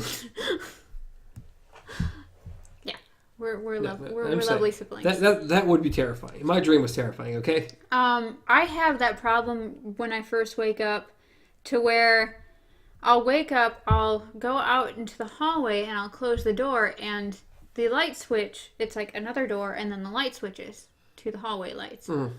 And I just have that deep paranoia that one of these days, I'm going to look up and there's going to be something standing at the end of the hallway before I can turn the lights on. Okay. And then the whole, the small short that ended up turning into a movie, they turned it into a movie, but the short where you turn the lights on and nothing's there, you turn them off and something's there, and then you turn them on, and you turn them off, it's closer. Mm-hmm. Yeah. And then they turned it into the movie Lights Out. But I just have that deep sense, like, I'm going to be groggy and I'm going to look up. And I've had that feeling, too, like, where I've looked up and there's been a different shape in the hallway than should be there. And it just, so it's like light. I've gotten creeped out in the morning times before. Catching something in the corner of your eye, you're not quite sure what you think you saw, but maybe you saw something. You're not sure if you saw something, but... Now I'm freaked out and it's dark and I don't know. Or it's like when you pretty much... I hate when you're walking down a hallway or something and you have the problem where you only have one light switch in that hallway. I don't have that problem. I have a light switch on either end of the hallway, but I've been to places where it's only on one end. So you turn off the light and you walk down to the end of the hallway and you just have that feeling that something is behind you. And you're just like, I can't do this. So you kind of do that slight walk a little faster, and then it really hits because you started walking faster. So you're like, time to run. And next thing you know, you're like busting through the door like the Kool-Aid Man and just slamming the door back, and you're like, sure, there was nothing there, but doesn't matter. I beat it. Whatever it was, I beat it. Yeah, I just. Or it's the same thing, like the funny little post on Facebook or whatever that was going around where it's like you turn off the light and your brain's like, hey, remember every horror movie you ever watched? Yeah. And you're like, I no longer have to go pee. And you just go back and lay back down. It took me a few minutes to go back to bed. Yeah. Well, the horror was I was like, okay, we're going to use the restroom. We're going to calm down because that was terrifying. And we'll go back to bed in a minute. I'm sorry to scare you. Yeah, I mean... But no, it's terrifying because I get that same feeling when I leave the house too. It's like from the porch to the Jeep. For some reason, I just have that weird sense like... I feel like there's someone like on the side of the house and I can't see them. And I'm just like... Okay, so it used to be, I've gotten to the point where I no longer do it, but it used to be where I would be so panicked that I would kind of like skip down the stairs and then jump into the passenger seat, shut the door, lock the doors, and then climb over to the driver's seat. Because I did not want to go in front of the Jeep, worried someone would come out from this side of the house to where I couldn't see. And I didn't want to go all the way around in case someone was, like, along the actual road area. Mm-hmm. So it's just, like... And, of course, it didn't help if I, like, actually watched something within the past couple of days. Because then I'm like, this is going to be the zombie apocalypse. The zombies are going to start now. And I'm going to already be in the vehicle, so I can't go back into the house. And, yeah. It'd be scary. Again, it's not... The dark itself, not scary. What might be in the dark is what's scary. Yes, or... And then, of course, you get the irrational fears, and you're just like, I know it's not real, but it could be somewhere in the world. Like, so many people are seeing and believing all these different things. And even if it's not real, I don't know what's causing them to see all these things. So when it happens to me... Mothman. Topa. No, paranoia does not do. Not, darkness and paranoia don't go well together. Just no. Darkness can be scary. What your imagination come up with what's inside the darkness can be scary. I don't like walking in places where you have a blind spot. Like if you're walking along a building or something like that, and where you're walking leads you to pass like an alleyway or something, to where you know there's going to be a wall on the other side of you again, but there's that gap.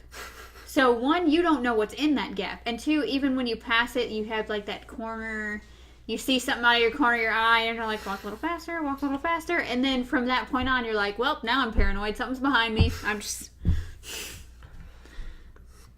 No, I'm fine most mornings. But occasionally, catch a glimpse, or something will be off, or there'll be a weird light, or something just different, and it just throws everything off. I mean, nothing was worse than once they added a...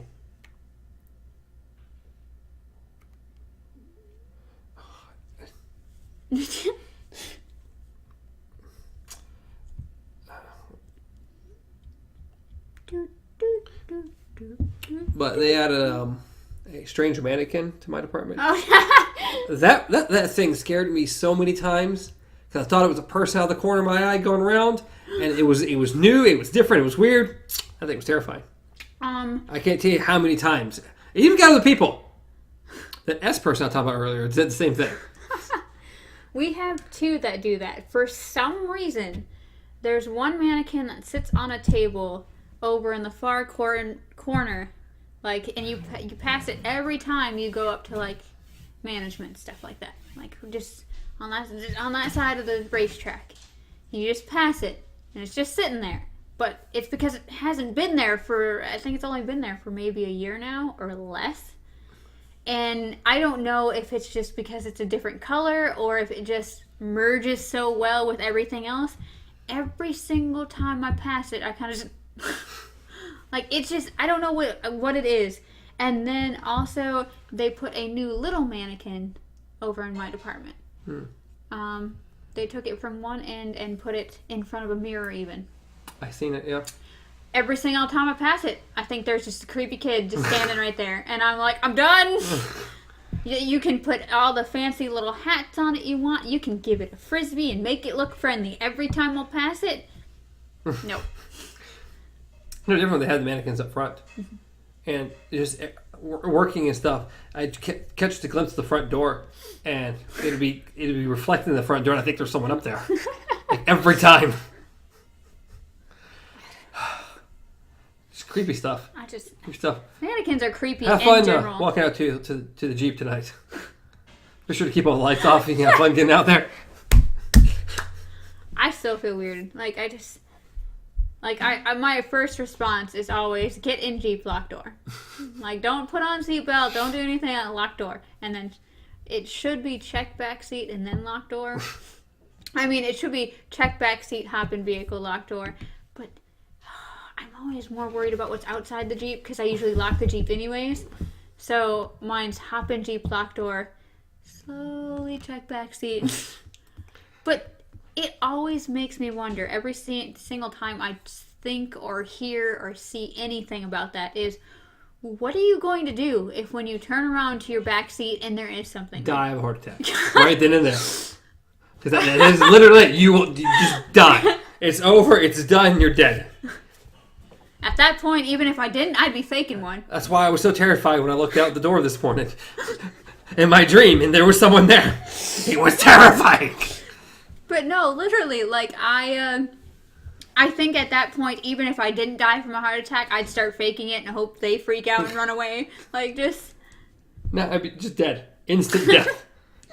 I'm sorry, it would be so horrible. It's just complete unexpectedness is what it is. You get on your normal set routine, and when something changes, or something's there that's not supposed to be there, and it's alive, it's over. I'm done. I'd be the idiot who sees, screams, tries to get out and realizes I locked myself in, and yeah, it'd be over by then. Again, be over as soon as I saw him. It would just be, this is the big one, Pop. Just die off. See, that always weirds me out because it's like, before we got the new clips, of course, the Jeep's windows would just whoop. So occasionally, when I'd come outside from work, the windows would be halfway down. And I'm like, did I lock the Jeep? Did I not lock the Jeep? Because it'd be like, I don't know. I'd always be weirded out because I'm like, well, even if I lock the Jeep now, did someone unlock it because the window's halfway down?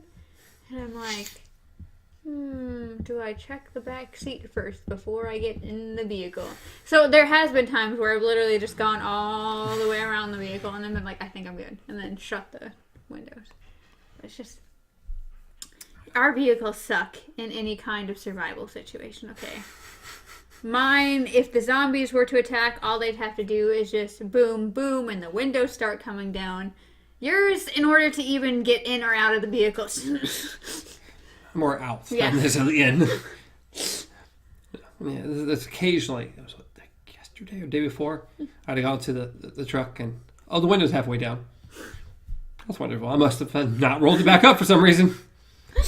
Everything has that slight dampness to the inside, and it's like, oh, wonderful. This is great. It's just one of those things where it's like, well, I'd be dead because things can get in my vehicle. You'd be dead because you can't get out of your vehicle. But the plus side for you is you don't technically have a back seat. Yeah, there was no back seat. But if something is in the bed of the truck, I mean... It's got to go through a window. So you'd be fine as long as you don't have to get out of the vehicle. The curse of La La La La La La La La La La Llorona. La La La La La La Llorona. The first commercial was her rolling down the windows automatically, and like doors opening up and stuff.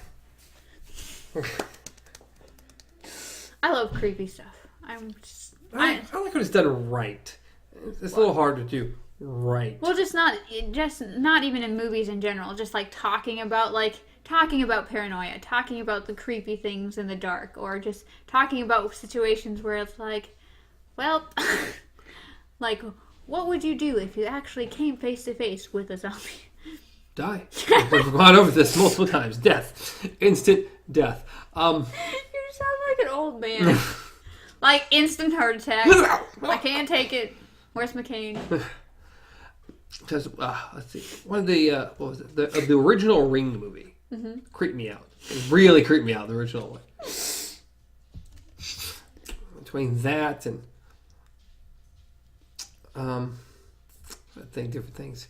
I find good horror movies. It's hard once something has been done. Yeah, it's hard to redo that, but it's also hard to come up with original new stuff.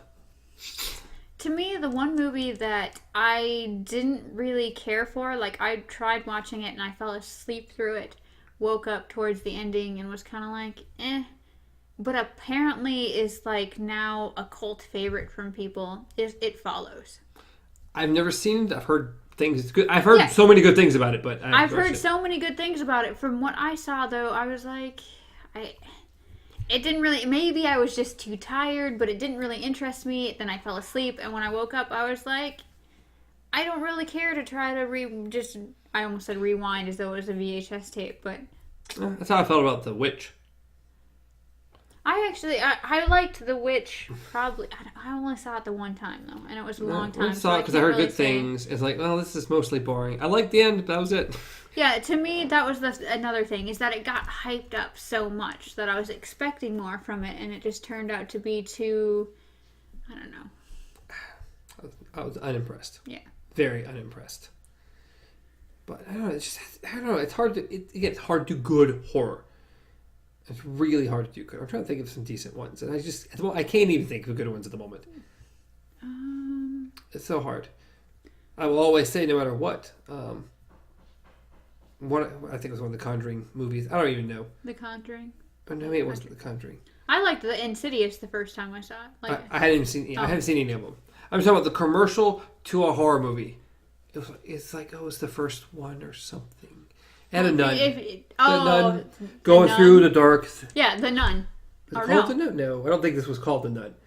I think it was a prequel to one of the original. Yeah, The Nun. Maybe it was.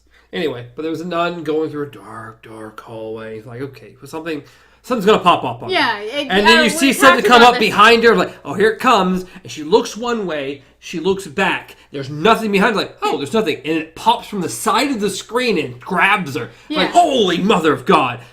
Good on you. The Nun. Yeah, I guess it was The Nun. But I was impressed with that jump scare. Yeah. I'm not generally impressed, but it was different and unique enough that I was impressed. And I like that. It's a good jump scare. Mine was when I watched the trailer for The Conjuring the first time. And at one point, like, it's like she was in... At one point, she has, like, her head's up into the attic and everything like that. And I don't know if she has a match or a candle or something like that. But it's like, you're like, okay, I know something going to happen because everything around her you can't see. Mm-hmm. And I think earlier on they had set up the whole like clap game where it's kind of like hide and seek except you clap, and so you follow the claps to try to find people. And so while she's in the attic, you're waiting, and so you kind of don't know what's going to happen. So I don't know if she claps or not, but all of a sudden you just clap, clap, like right next to her face, and you're just like, nope, I'm done. It's hard. I like good horror, but again, to me it's hard. It's either come off super cheesy or super slow and boring. Yeah. And you have to find a middle ground, and I more often than not, I just don't think it finds a middle ground.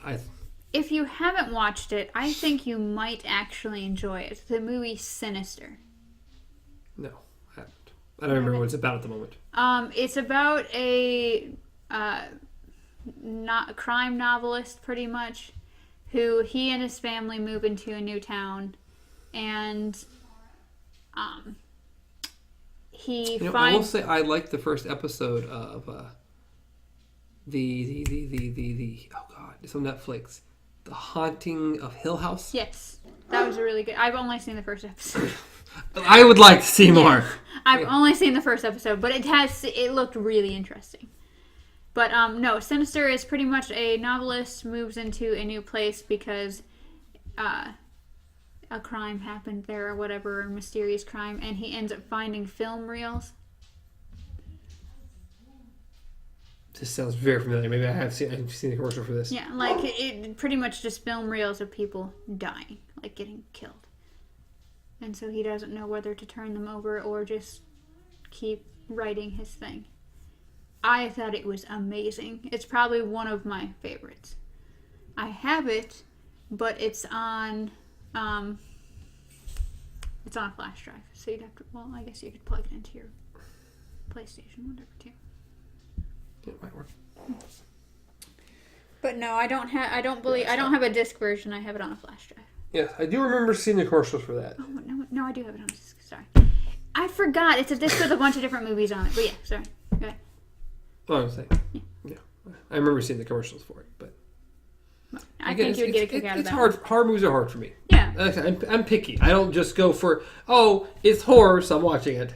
Yeah. I try to give lots of things a chance that probably don't deserve it. But yeah, it's just again I to me, just really like horror. Horror movies pick very very iffy and off and on. Again, I really enjoyed it. And was the only jump scare I got out of the movie was when he came out of the movie screen. Yeah, because I mean that was terrifying. We'd seen that thing in the trailers like a dozen times. Yeah. And I knew he was in it. And then we moved and everything. But when his butt popped out of the screen and the guy was huge, and it was like there was a jump. Yes. Okay. Oh yeah. Didn't expect it. So that was my biggest jump scare on that. I still really, really enjoyed learning about the fact that the first time the kids even saw Bill Skarsgård. Yeah, that's it. That is his name. It is Bill Skarsgård. They saw him fully dressed as Pennywise was the moment where he comes out of the fridge. I didn't watch the first one again. It's been a while. Yeah. Especially since before the next one comes out. Yeah. Get reacquainted with the movie. But it's like they had gone into the mansion and everything like that. It was after, I think it was Eddie had fallen through and broken his, was it his wrist? Something. I don't know. And all the kids had found him, and when they did, like, the fridge opened up and Skarsgård is all, like, just tangled up in there, and then he slowly unravels himself to come out. That was the first time they had ever seen him. So that terror that you saw on their faces was real. I was like, that's so cool. Yeah, horror movies are hard for me. The only horror movies I can like really remember again, I said The Ring, It, The Witch. I mean, that's all I can remember between all those movies. And you're missing out. Unless you go like way back, like old classic horror movies I've seen like both several of the Blob. Friday. I've never seen The Blob. I've never seen The Blob. Like Friday the 13th and Jason and Freddy and like old those like Nightmare on Elm Street. Nightmare on Elm Street. Friday Those the 13th, horror movies, those ones. Halloween, yeah. The first Tremors Play, movie when I was a child, I was terrified of that. I was like, for the first time I'd ever seen Tremors, it was kind of one of those like, I got paranoid of the ground kind of things. Like, is the ground moving? I saw it when I was really young. I forget what year it came out. I was young when I saw it for the first time. It was quite scary.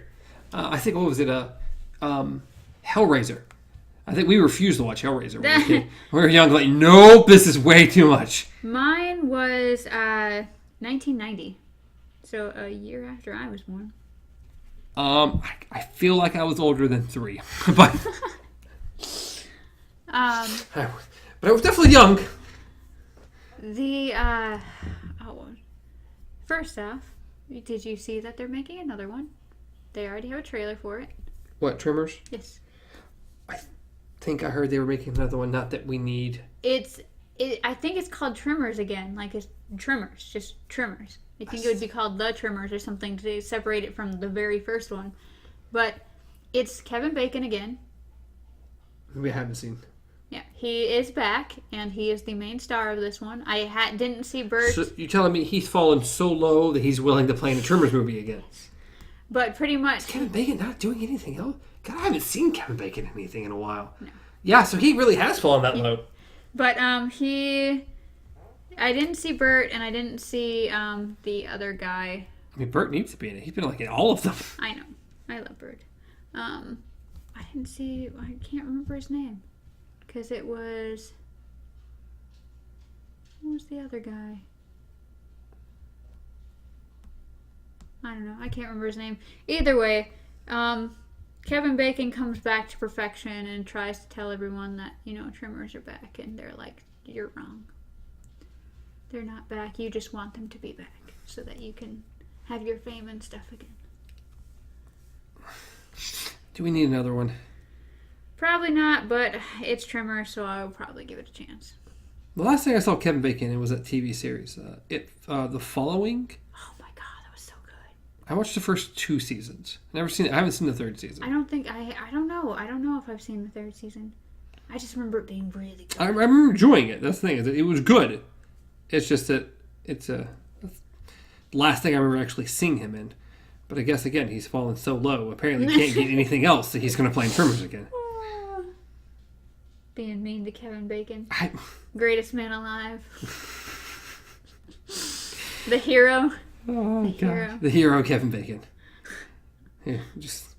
Are you talking about Footloose? That's still the greatest movie. It never was. Oh, God. Tremors, TV movie, 2018. That means is it already out? I don't know. I just saw a trailer for it the other day. Maybe it got pushed and they just haven't updated IMDb. I don't know.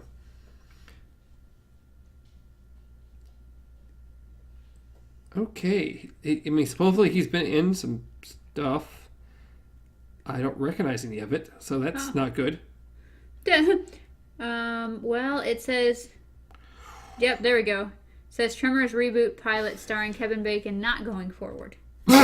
So why did I just see the trailer for it then? I don't know. Yeah, I mean, ever since...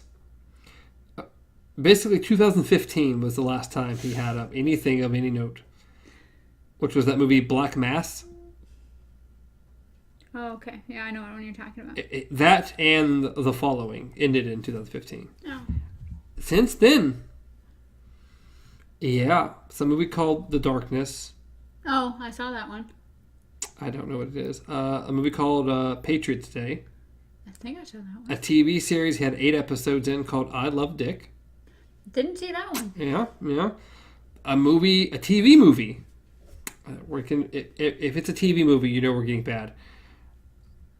Called Story of a Girl. Nope. Another TV movie called Tour de Pharmacy. Nope. A short last year called Duck, a film by Kevin Bacon. Oh, nope. Haven't seen it. The Tremors thing. That got canceled. And then a TV series where he played one episode called Smilf. Yeah, he's not doing well. Yeah. And now it says for 2019, City on a Hill. It says 10 episodes. Kevin Bacon's fallen on hard times. Sometimes you gotta let it go. He's fallen on hard times. So, yeah. Poor Kevin Bacon. Sorry, Kevin Bacon. You're not the greatest of all time anymore. Footloose. We will always remember you in Footloose. I've never seen the original Footloose. So Grady. Sorry. I said Grady. Grady was the other guy. But I can't remember Kevin Bacon's character now. Are we talking about Footloose? Still? No. Tremors. Oh. Remember? What are we talking about? Remember, for the life of me, I could not remember his name, and you couldn't remember his name, and then it just suddenly hit me. It was Grady. The other guy was Grady. I don't remember the other guy. So. But I know Bert. There's Bert, Grady, and Valentine? Don't know. I know Bert. Something Valentine. And I remember Reba being in the first one. No, second one. Right? No, she was in the first one. Yeah, okay. I'm pretty extremely positive that she was in the first one. Love me some Reba. Reba's awesome. Great music. She's funny. She had a good TV show. I only saw like a handful of episodes of it, but I enjoyed it when I watched of it. Valentine McKee was Kevin's. And then Earl. Where's Grady at then? Grady. Ooh. There is no Grady. Because Earl Bass. I remember them saying. Was never Grady was in was it the second one where it was just him? Just who? Just Earl. Because Kevin became famous. Kevin Bacon became famous and left him, so he got stuck back in Perfection. Or back in some other. Earl and Valentine were the two main characters, okay? I thought Bert was the main character. Bert Gummer was the guy with all the guns. I know, but he was in all the episodes. Yeah. Episodes, movies. Okay. I don't remember these other characters you're talking about.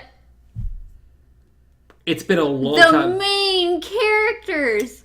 I remember the first one really well. And Valentine. I remember almost nothing about the second one. It literally opens up with them, with Valentine sleeping in the back of the pickup, and Earl starts shaking and going, "Stampede!"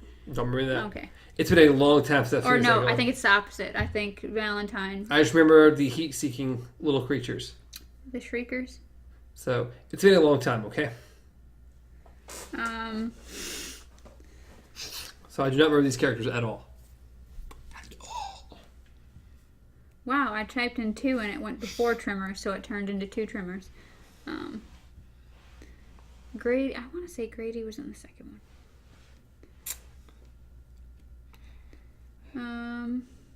I remember a lot about the first one. But yeah, I remember almost nothing of the second one. Even less of the third one. Bert looks sad. The very first one is Bert. Well, he's old. Who's the guy next to him? Earl. Is that Earl? Yeah. See, I know that actor. Now that I've seen his face, I know the actor for sure. So I do remember him now. Grady. He was the young kid that... Yeah, I got nothing. He ended up bringing this guy. He was a taxi driver or something. So he drove him out to Earl's house, and then when the guy tried to tell him the plan of what he wanted to do, how he wanted to get the grab boys and everything, Grady's like, "I'm gonna help you." And then he was the one that helped with the remote control vehicles. Yeah, remote control vehicles. And then that was the chick. Yeah, it's been a long time, okay? It's been a long time. There's at least the first 2 were so good. I love the first one. I remember enjoying the second one, but it's been a very long time since I've seen the second one. The third one was... I don't remember anything about the third one. The third one was just Bert. See, I think I've seen the third one. I'm pretty sure. It was about the ass blasters. Yeah, I don't remember. It's been too long. And then the fourth one was where it's Bert's ancestor, so it was a big pansy. I know they went back in time. And then the fifth one takes place in Africa, I believe, or South America. I think it's Africa. I don't know. Yeah, this movie really should have ended just forever ago, but like most things, we will drive them into the ground as far as possible. If we think they just did. If we even think there's $5 left in people, we will drive it. So we are officially. We're going. Let's move over to. Let's go over to Endgame. We are ready for Endgame. We hope everyone enjoyed. If you got this far, I can't imagine you have, but if you did, congratulations. You've won. You're a congratulations. Super fan. Otherwise, if you want to listen to us spoil everything and anything about Endgame and chit chat about that for the next few minutes before we officially close out, you can do that. Otherwise, enjoy. We will see you next time. Sorry, I just found Sonic. Okay. What does Sonic have to do with anything? Edward Pun is a talented artist at Sucker Punch, makers of Ghost of Tsushima, Infamous, and more. His quick fix for the live-action Sonics is excellent. Here's how the original and Pun's reworking compare. Well, I mean, yeah, it wouldn't change a lot, but it would change enough that everybody would be happy. It would look more like Sonic, and not a human being trying to be a hedgehog. Yeah. It's weird they got a video game person to be the one to fix Sonic. Well, if you're working with CGI... I mean, that's what they do. Yeah, it makes sense. It's just, it's interesting. Like, I know Sucker Punch. Yeah, I know what they do. Sucker Punch is awesome. They make good games. Yeah, that looks a lot more like Sonic then. Yeah, because it's actually drawn like Sonic. I mean, there's still some changes they did. Because that's a fucking horrifying picture, okay? And that's pretty terrible. That is the worst. That's what I mean when I say, why did they give him human teeth? I'm fine with the human teeth. It's just everything. I am not fine with the human Meow. teeth. Yeah, no, no. We never speak of this thing again. Like I said, we're moving over to Endgame. You've already been warned. Spoilers for Endgame, and talk about Spider-Man, and talk about everything else under the sun that could possibly be spoiled besides all the stuff we spoiled already. Yeah, we didn't spoil too much, okay? I mean, we spoiled other movies. We didn't spoil Endgame, though. So, thank you very much for visiting us. Yes. And we are at Mark what? I mean, this isn't probably official. We're right says 206 there, but I don't know if that's official. Okay. Well, I will at least note 206. It's probably a few minutes less. It's probably like, according to when we actually started and everything else, but we'll figure it out. Oops.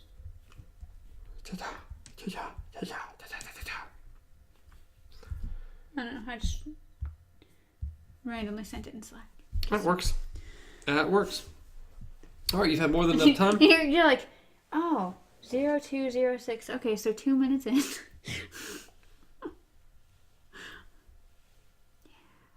Something like that.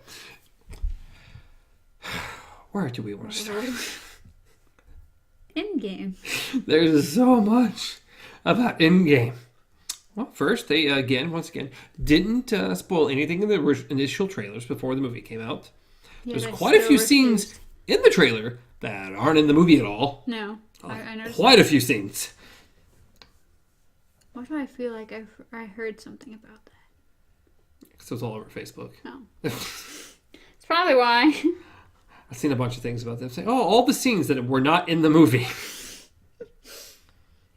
So, I've noticed differences. give me a 3.5 hour cut of this movie and the Blu-ray and I'll rewatch it and have fun with that. I guarantee I'll probably be buying some sort of extended anything that they release. Michael buy something. I'll just borrow him. No! I don't think I own. Commit! I don't think I own any Marvel movies Commit. at all. I'm just getting Disney Plus when it comes out. Okay. Down to that. So yeah, we kind of guessed that there was probably going to be time travel of some sort. Well, yeah. It's the only thing that made sense. You're dealing with a universe that has a thing called a time stone. Okay. So whether or not anything, time travel is possible. We already know that from Doctor Strange and everything. And so it's like, we also know that these people are hella smart. But it was already hypothesized that it was time travel of some sort to try to fix the issues we already had. It's really the only way you can fix something that's already happened. Well, not necessarily, because they actually, had they been able to get the stones, they wouldn't have to use time travel at all. What? Had Thanos not destroyed the stones, Oh, okay, yeah. they could have just used those to bring it right back, and the movie had been done. Not the point. I'm just saying. I don't think we waited a year. A year? Yeah, a year. It was like 2 years for a 5-minute movie. I mean, we kind of get a 5-minute movie in the beginning of this movie. Yes, this was one of the... How they set it up is it was pretty much like we got the end of Infinity War right at the beginning. And I'm perfectly fine with that. Like, I am fine with the fact they did not end Infinity War with this scene. Oh, yeah, no. How it ended was perfect. Yeah. Ugh.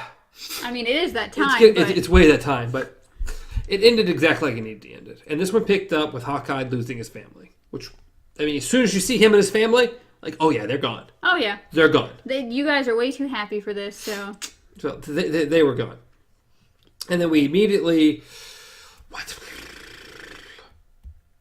We cut over to... Basically, after it happens, it's a little... Don't we jump over to Tony floating in space? Yeah, that sounds right. Sure. Tony in Nebula, space, which we've seen in the commercials. Yes. Playing... Yes. Then playing... What is it? Something football. Paper football. I don't know. Finger football. Something like that. Flicking football. I don't know. I can't remember what it's called. But yes, that's what the triangle is where you... And yeah.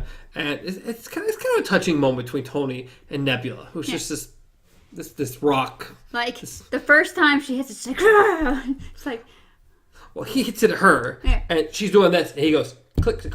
I was like, nope, you don't have to do that. You don't have to do that. We are not fighting at the moment. This is not how this works.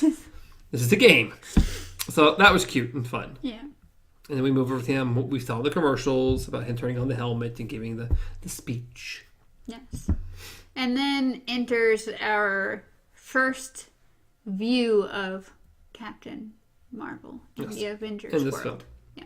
Well, besides the end credits. If you caught the end credits of Captain Marvel, you would have seen them activate the little beacon, and it keeps getting activating, and her showing up on Earth, asking where Fury was. Yes. Which doesn't get touched on at all in this. No. This is kind of like it already happened. It's a hypothesize that we have to do about how she found them. The assumption is that the beacon went off, she went to Earth, she talked to them, she found out what happened. Rocket probably had a GPS on the ship since it was his ship. And they're like, maybe someone's alive, or we saw from the GPS that it moved, and they sent her to go get him. Yeah. That's the theory, because they don't tell you. Yeah. She just kind of shows up. Well, you think Rocket has a point on any one of his any vehicle he has. That's why it's the running theory at the moment. But so she brings them back, and Tony looks. Whew.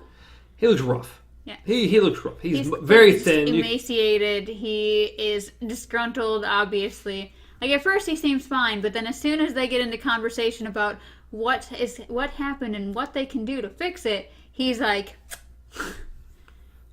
But as soon as the ship lands, the first person he sees is Cap. Yeah. And the first thing he says is like, we lost a kid. Yeah. And that was my first little tear up right there. I was like, God, Spidey. Spidey. Yeah. God. It was sad because he didn't say, he said, I lost the kid. I lost the kid. And you're like, Tony, please, you can't blame everything on yourself. Please, don't do this. It was so sad. It was so incredibly sad. And then that's when Cap reminds him, he's like, we lost, okay? We lost. And then they pan a little bit, and there's Pepper. Yes. Our first actual confirmation that Pepper lived through the snap.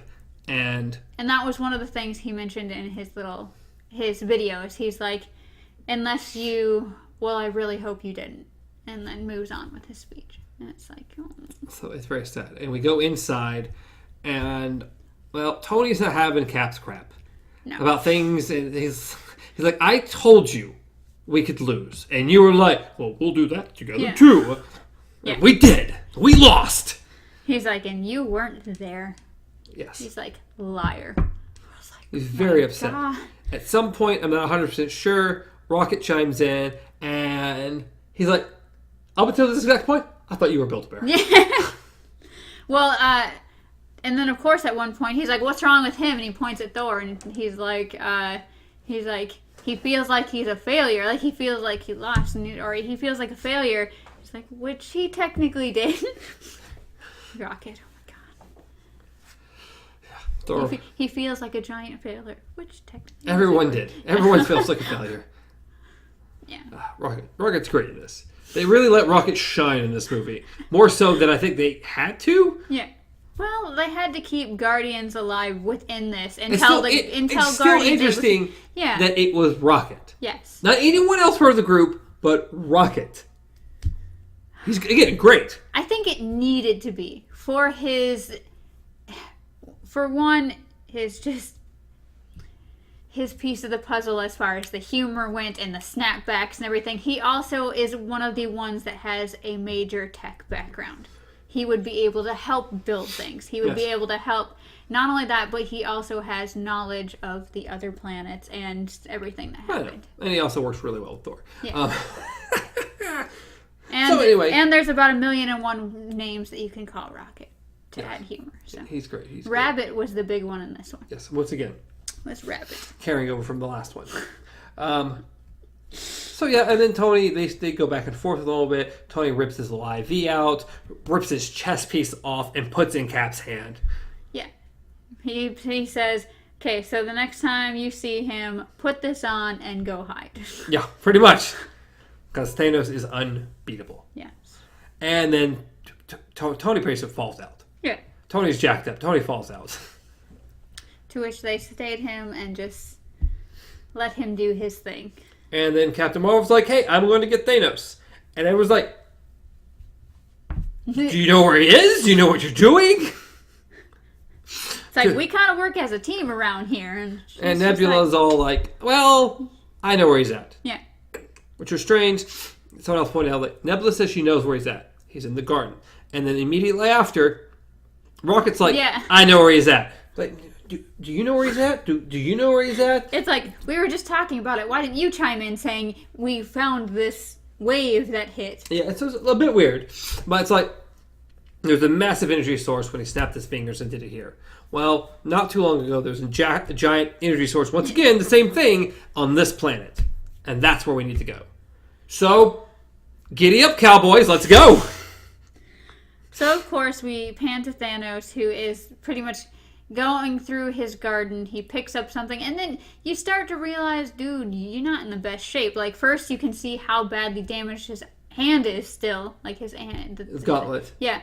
And then as he starts walking and then starts climbing up the step, you see him literally dragging his foot.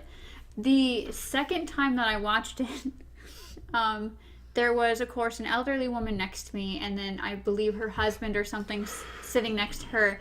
And you just see Thanos dragging his leg from underneath the stairs, and you just hear from the guy, "Oh no."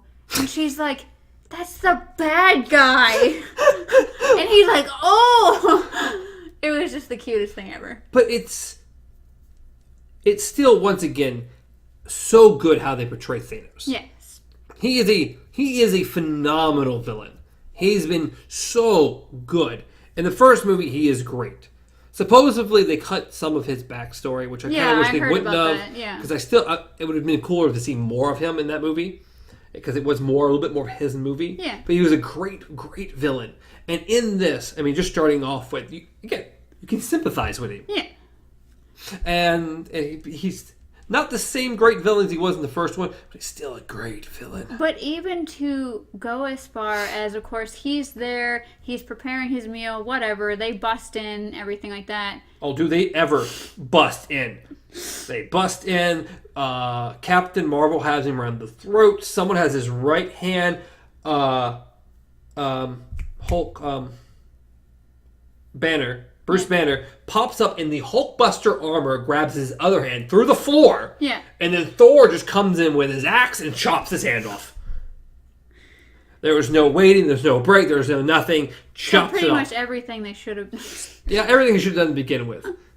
But one of the things you learn is that, of course, he says he destroyed the stones.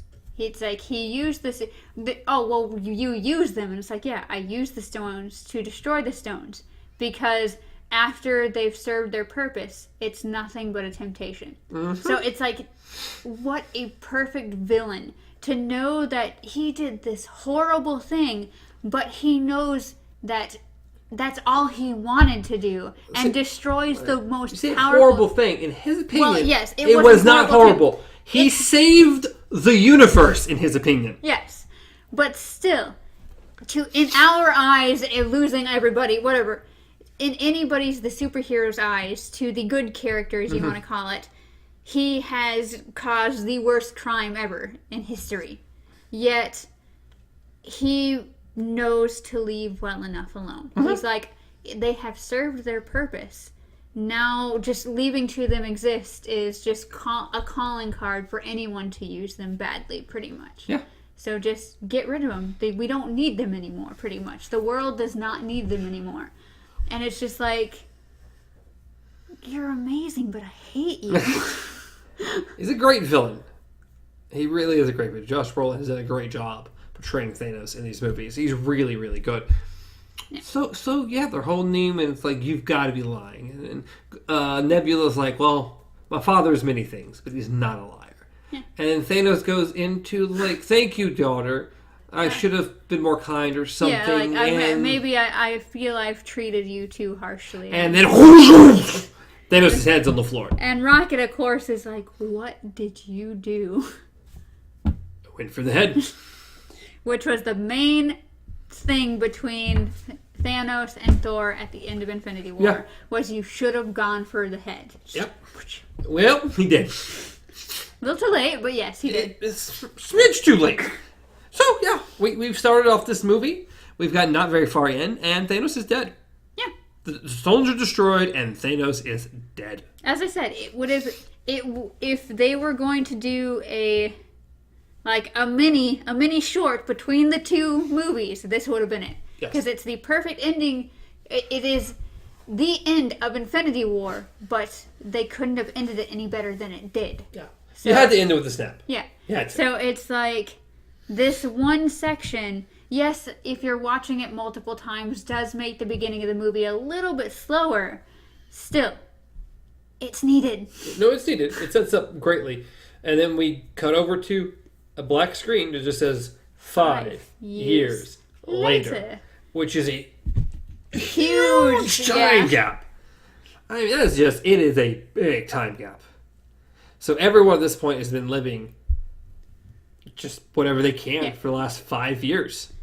To which we open up on just a normal scene of course it shows the destruction and stuff in the world, or almost like the the quietness. Yes. And that's going on in the world, and then of course it goes over a stadium.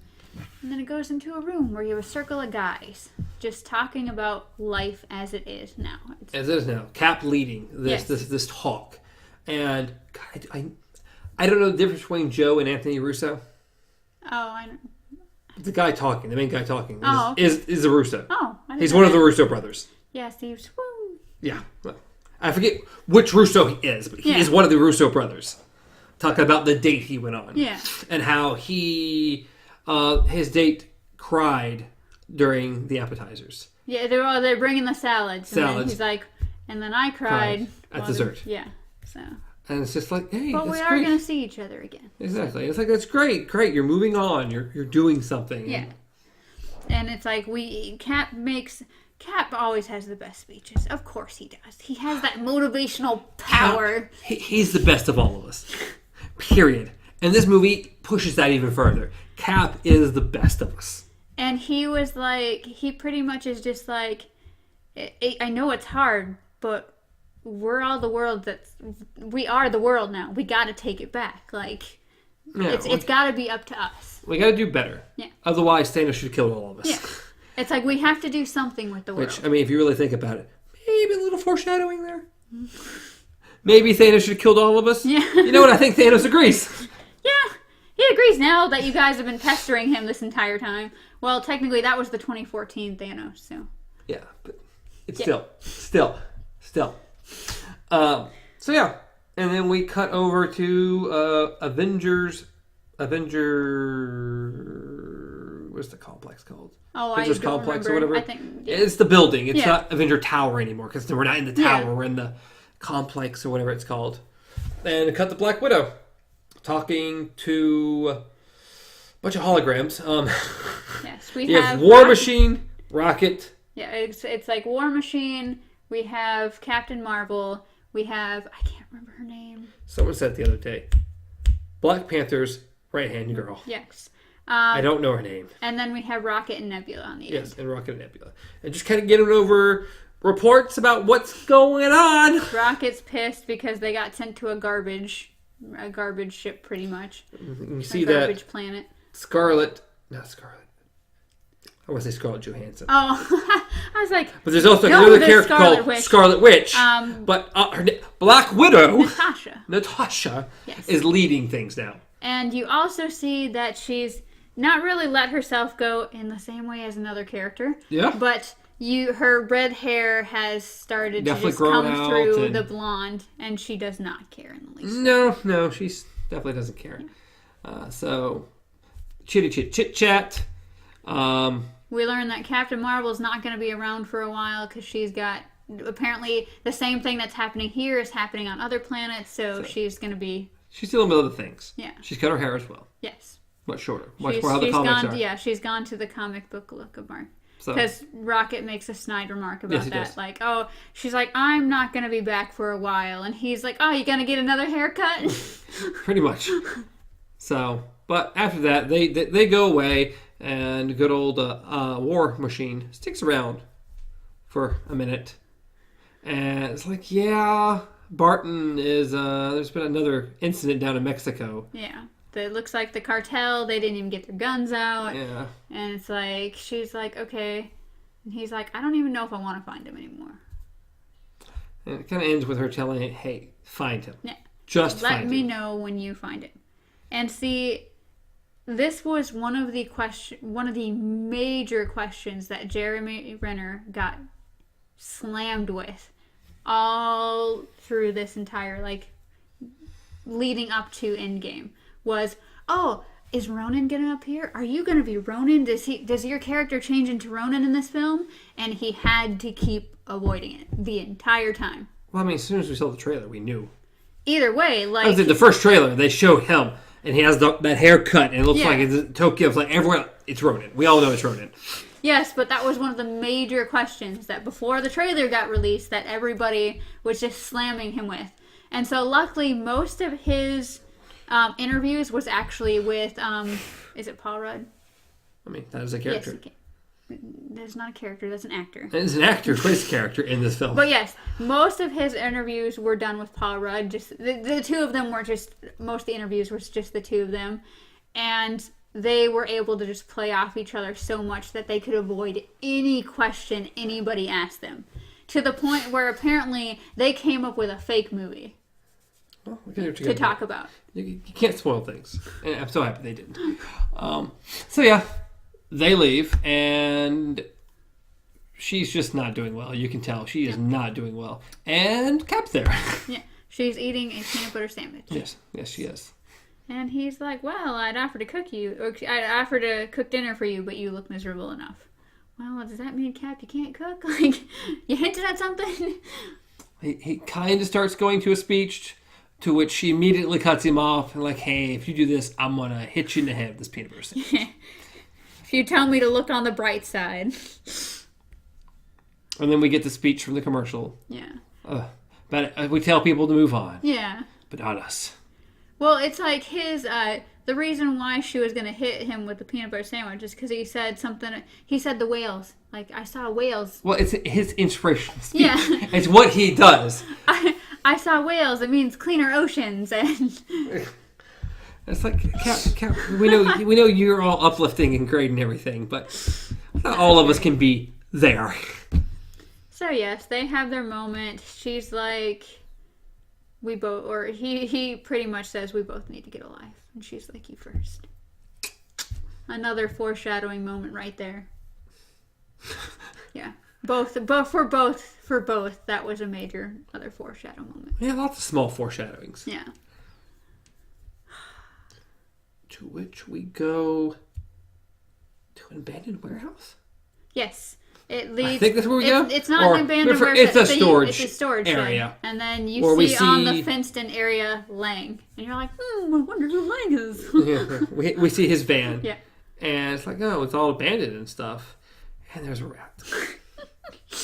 There's just a rat that walks over some of the controls and hits a button. And Scott comes flying out. Scott's back. To which he's really confused. He's in a fenced-in area. He's in the guy, which I'm pretty sure that's... Oh, it is. It is, okay. Oh, it is. Yeah. It is. And I don't know his name. I should. I heard it again the other day. I usually only call him by the name as in The Hangover. Yes, he's from The Hangover. But I can't remember even his name right then in that one. I don't remember. Yes, that's him. Yeah. But, his little cameo in this, yes. But he looks at the security cameras, and there's Lang literally with a help me sign. And you're just like, okay, you're watching over this place for hours on end, and no one gets in, there's nothing happening, and then suddenly someone just appears randomly inside one of these locked, caged-in areas, and you're just kind of like, I'm going to let you out, and you go on your way, and I'm not going to say anything. Pretty much. What do you say? I'm Ant-Man? He is Ant-Man. I guess everyone knows Ant-Man by now, but still. He leaves and kind of seeing how things are going. This is the part in the commercial where you see him looking at one of the telephone poles briefly. Mm-hmm. And then a kid rides by and he's like, hey, kid, what happened? To which, strangely enough, the kid just stops, looks at him, and then rides off. Like, dude, what's wrong with you? And then just keeps going like, what do you mean, what happened? Where have you been? So Paul Rudd goes and starts looking at the memorial with all these thousands and thousands of names, looking for Lang. Well, he's looking for Cassie. He's like, not Cassie. That's why I said Lang. Well, he's not looking for Lang. He's looking specifically for Cassie. He doesn't even say Lang. Lang is the last name. I know, but Lang is the last name, so if he's looking for Lang, he's looking for the last name Lang, so he can see if Cassie is there. Either way, the entire time, he's talking about nothing but Cassie. Yes, he's looking to see if his daughter got zapped out of existence. So which he has to find the last name Lang. Hence why he finds his own name Lang. To which he's like, what the hell? So, and so immediately runs to his house, or her house. Her house. Or her mom's house, or however that's. Strangely enough, that's one person we did not see in this. Mom? Yeah. I don't know if she got zapped out of existence or not. Or the new husband. I don't know. Because she wasn't old enough to live by herself. Yeah. So who was she living with? I don't know, because by the end of the film, when it shows them again watching the fireworks and stuff, it looks like they're on the front steps of the exact same house, but it's Hope, him, and his daughter. So, not real sure. Don't really know, but I don't know. Not really that important either. So, anyway. So, yes, he runs back to that particular house. To which I still say I think the daughter's a little too old. Overaged by a lot, but... It seems that way. She looks like she's 16 or 17 or something. She looks a lot older. And she was a little girl in the last one. Yeah. And it's only been 5 years. So, I don't know. Either my age things are wrong, or she aged a lot more than she should have. But, I mean, I could be wrong. I just thought she was a lot smaller in Ant-Man and the Wasp. But, again, I could be wrong. But anyway, so she's alive, and they meet. And then we cut to where? I'm pretty sure there's another cut somewhere before we go back to the complex. Well, no, it goes back to, I could have swore it's the two of them talking again, Cap and... Yeah, I just thought there was another scene before that. But maybe in that, which is fine. I don't remember what they were talking about, though.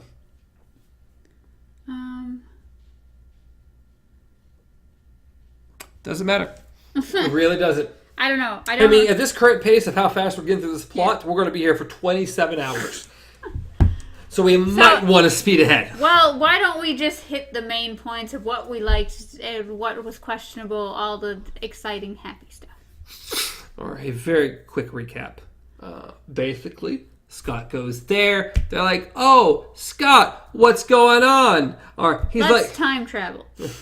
Pretty much. He's like, "Oh, I think we can do the quantum or the what did he call it? I forget anyway." He called it a time heist, but no, I mean he used a different word. Oh, I don't know. And I'm like, "Are you talking about time travel?" He's like, "No." Yeah. Yes, I'm talking about time travel. Or are you talking about a time machine? Yes. He's like, "No." Yeah, I'm talking about a time machine. That's exactly what I want to do. But it's not crazy.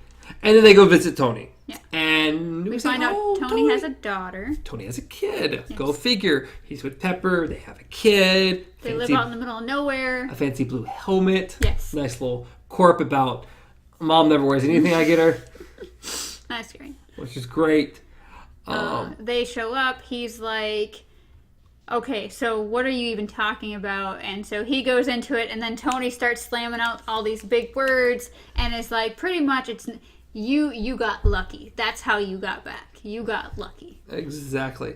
And I can't lose what I have. Yes. I can't. I have something too good, and I can't lose it. So, yeah, they leave. So they're going to go try somebody else. Apparently, Tony's not going to help. Yeah. And this is where we get to see good Professor Hulk. God, is he good. So they're in a diner that he has like giant bowls of food in front of him.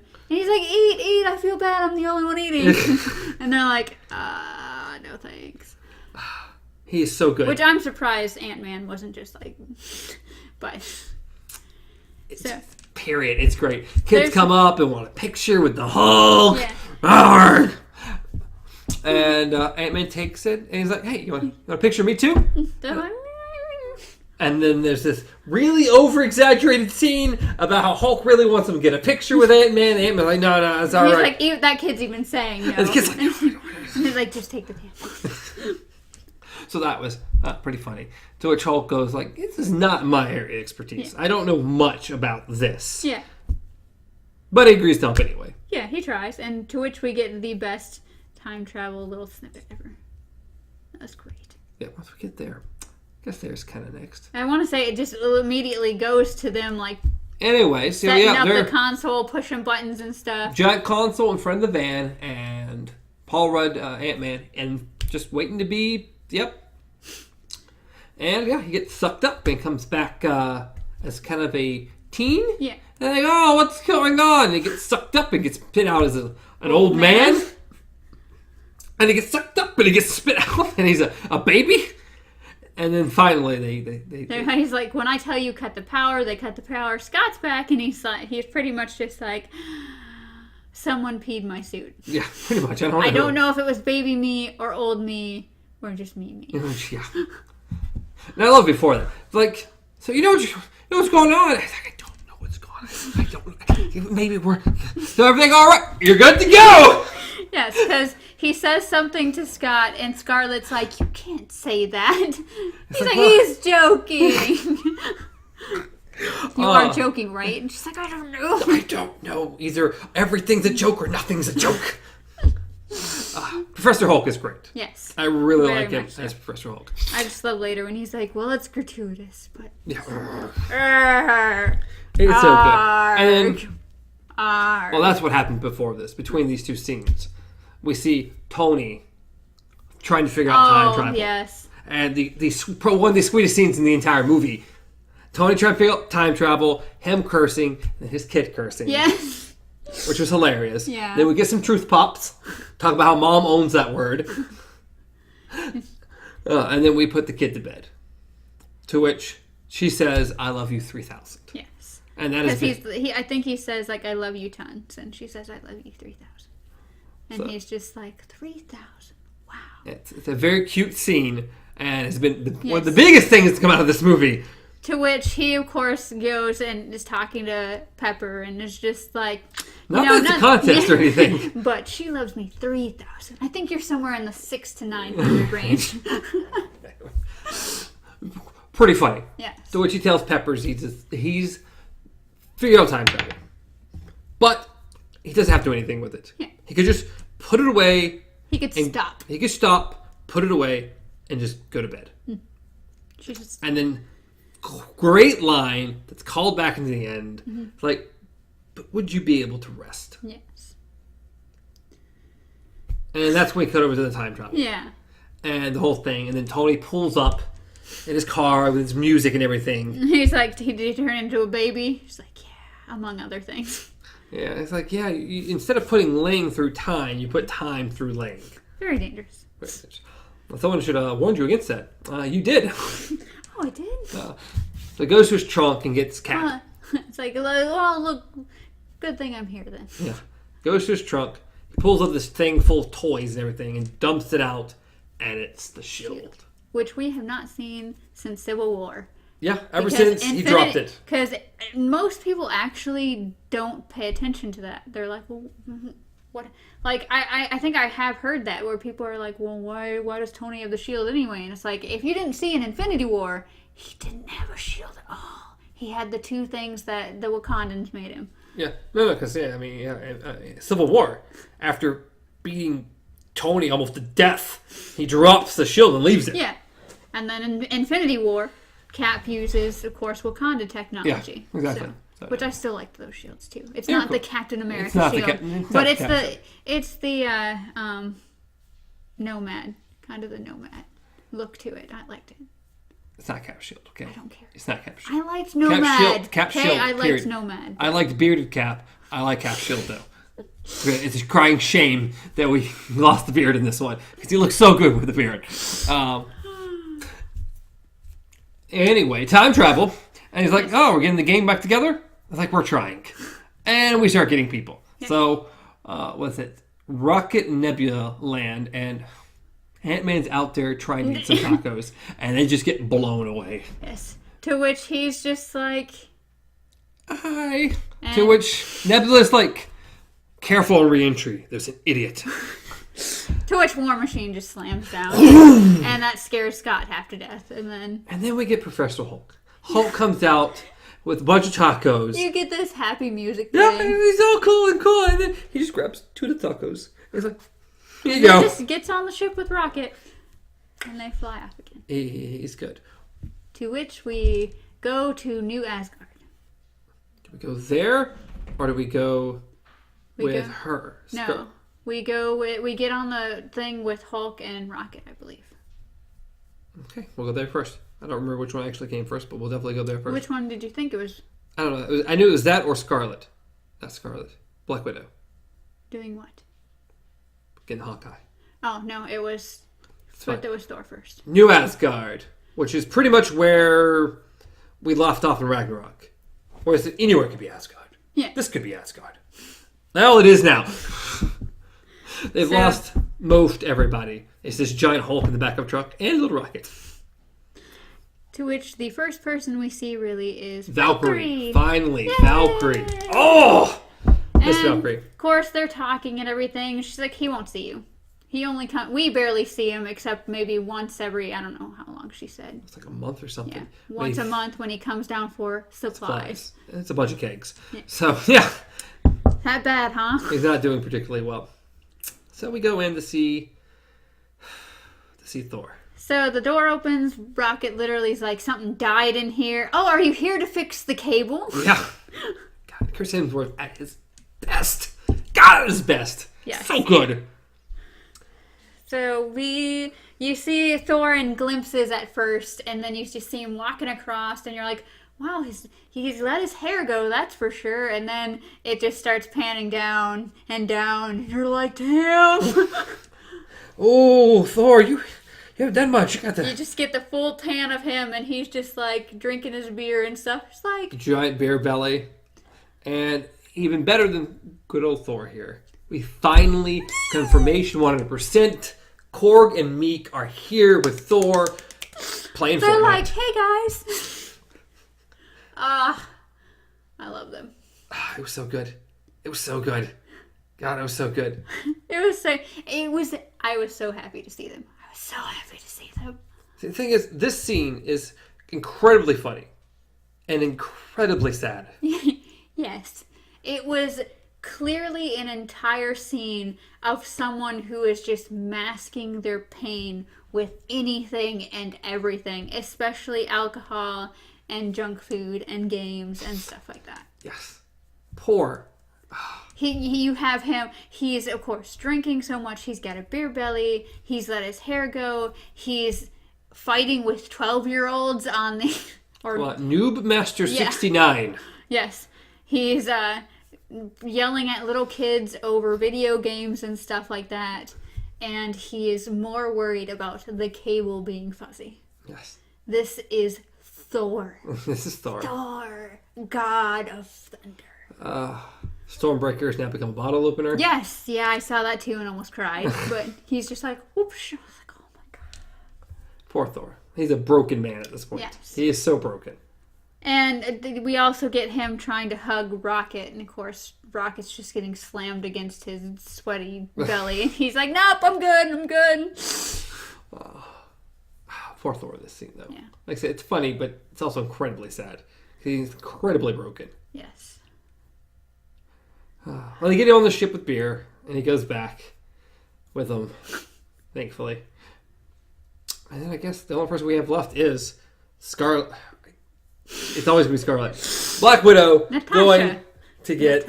Natasha going to so get... which opens up in a big Tokyo battle, very not kung fu, but very Japanese kung fu kind of ish style thing. Yes. The traditional sword battles where they're like flying across each other, and it's the traditional slice, but you don't know who got hit kind of thing until someone turns around. Yeah, except Hawkeye's winning every single time. Oh yeah.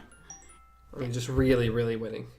To which that, of course, ends, and he's like, he just stops and takes down his hood and just says, you shouldn't have come, and then you see her standing behind him, and he's like, or you shouldn't be here, and she says, neither should you. To which she reveals, like, we might have a way to get everybody back. And he's just like, don't give me hope. It's like, I wish I could have given it to you sooner. Yeah. So everybody's back. Everyone's back. Everyone is back that can be back. That can be back. And we are putting together some suits and talking about time travel. And we get a whole fun discussion about that. Yeah, we get a whole scene of them trying to figure out the best places to go to get best places in time where the most stones are at to figure out how to get everything. Because they all can only go back and forward one time. Yes. They'll have one round trip. That's it. Nothing else. That's as much as they can do. The Pym particles.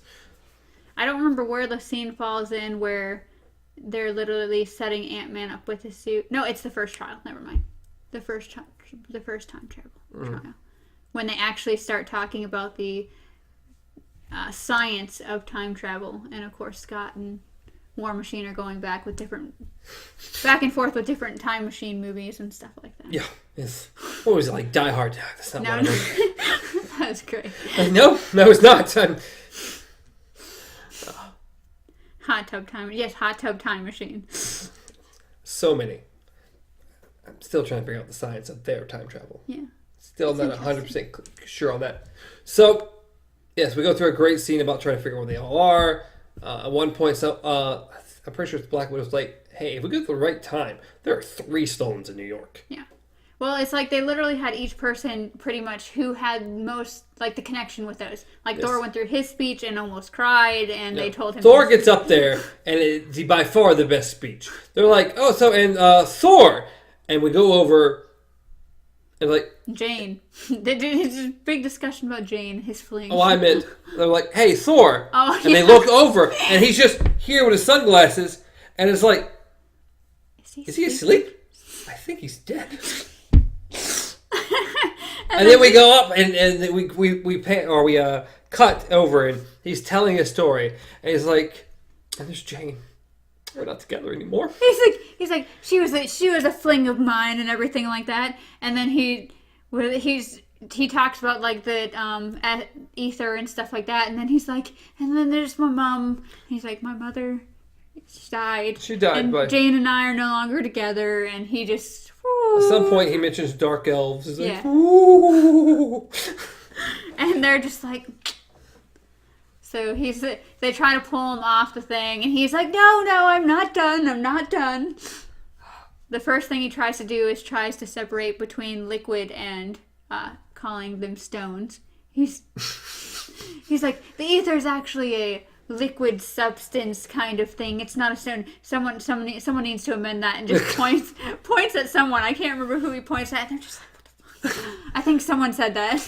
He's such a broken man. He's so broken.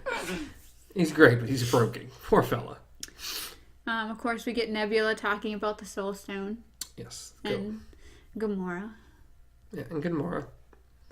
And the sacrifice. And then we, like I said, they talk about 3 stones being in New York. Yep, they're all. It's funny because they're laying on a table, and then Hulk, I think, is laying on the floor. It was who was laying on the table? Was it Tony? No, I don't know. No, it wasn't Tony. I don't know. I know they panned when Thor's telling his story. They panned to like all the Avengers, and I'm like, God, yeah. Except for Ant-Man. He's so excited. He is because he's never heard any of this. This is all brand new to him. He's like, I am in. He just looks like a kid who's just hearing the best story. Like everything he's ever wanted in life is real, and so he's just like. And everyone else is like, sweet baby, can we just get him off of there? And so, especially like the dark elves thing, like everyone's looking around like.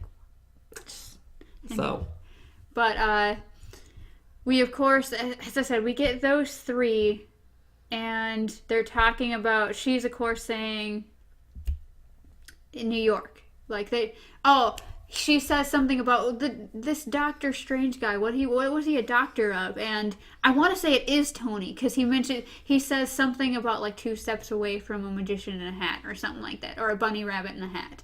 And she's like... then I think Hulk mentioned something about having a place in New York, and she's like, "Wait, like."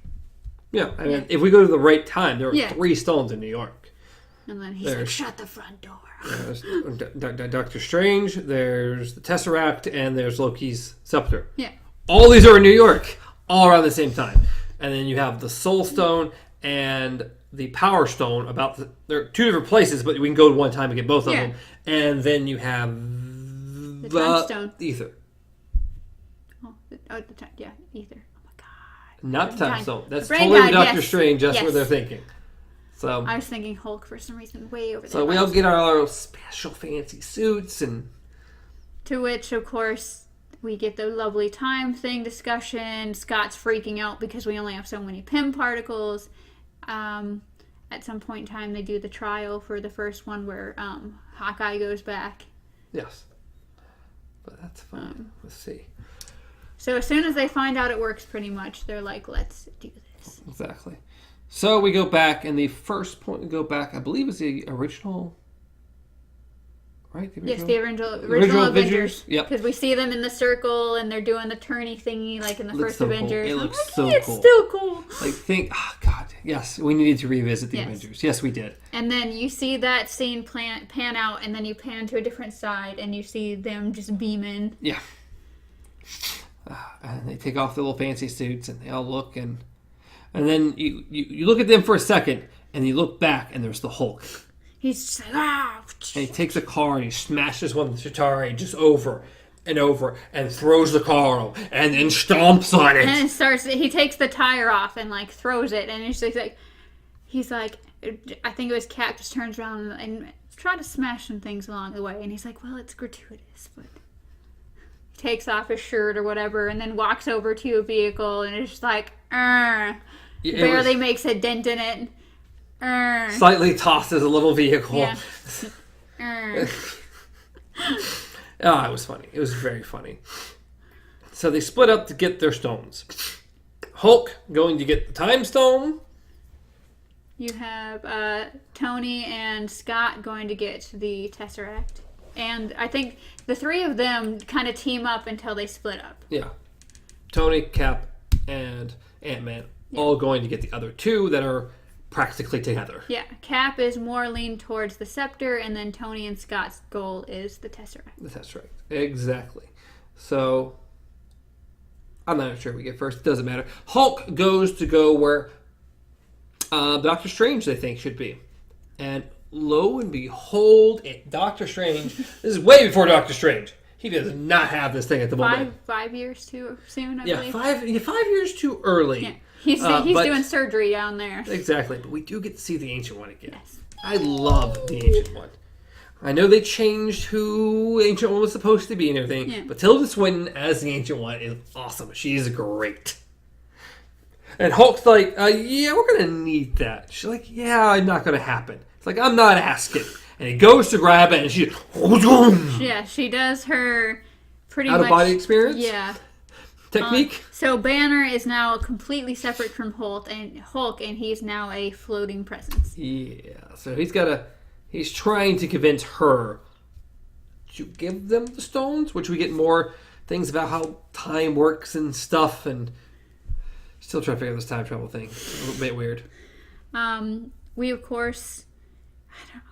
Well, that doesn't happen for a bit. I think we go back to Tony and then... But yeah. It doesn't matter which route we go. They all get theirs.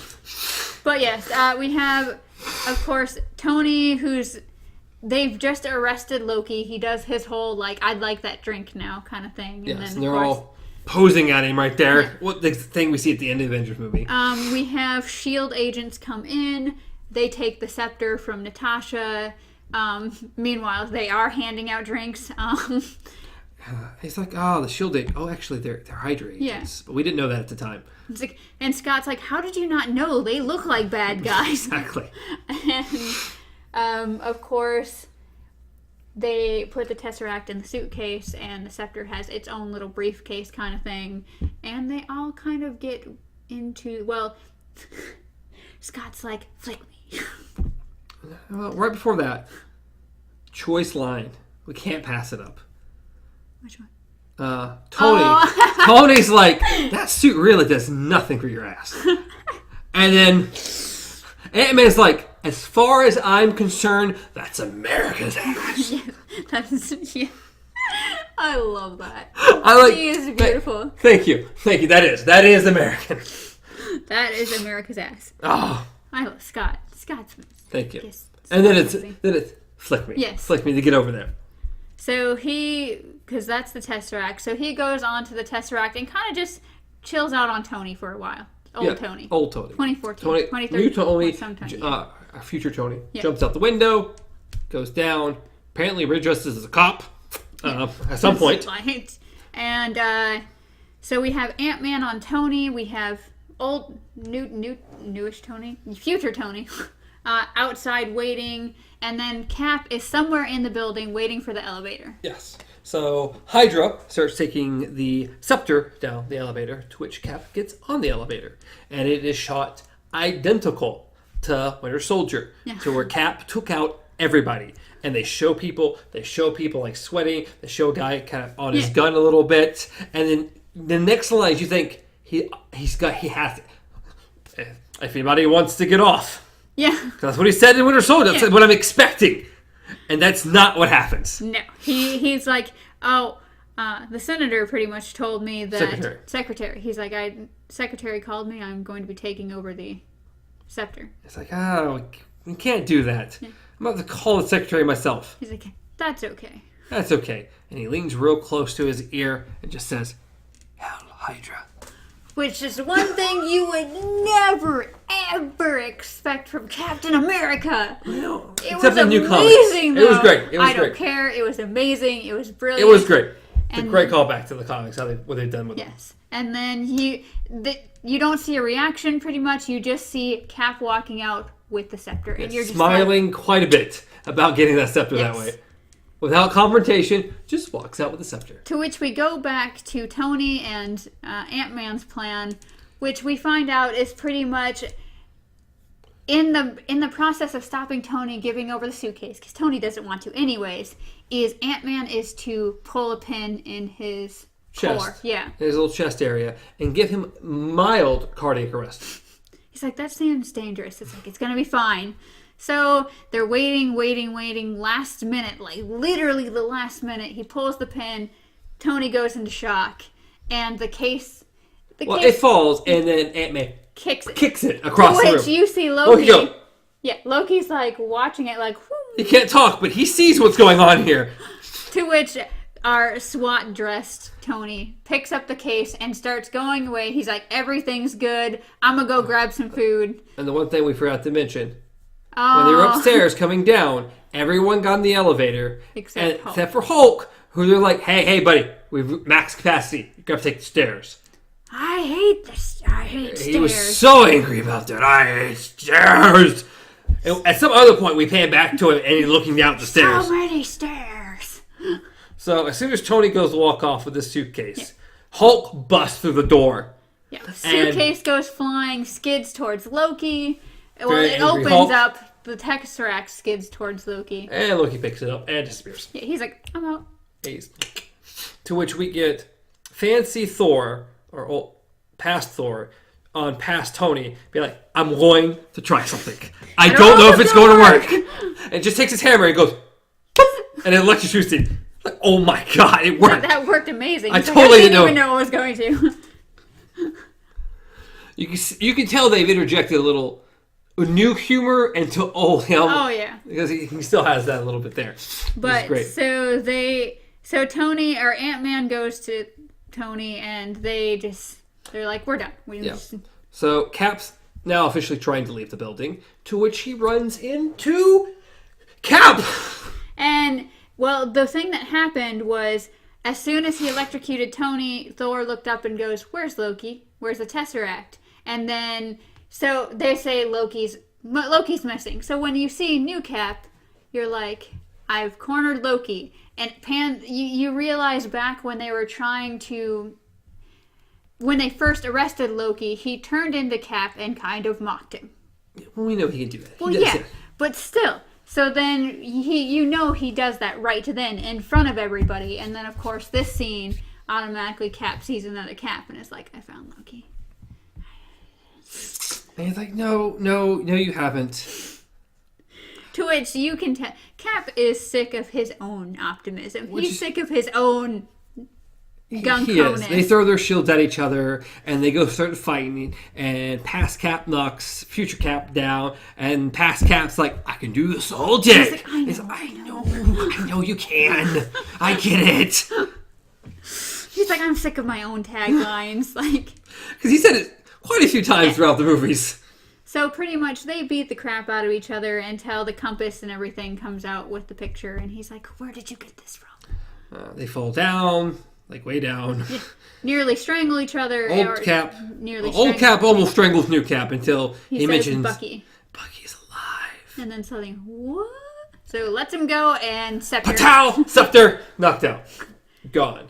He's outside the building.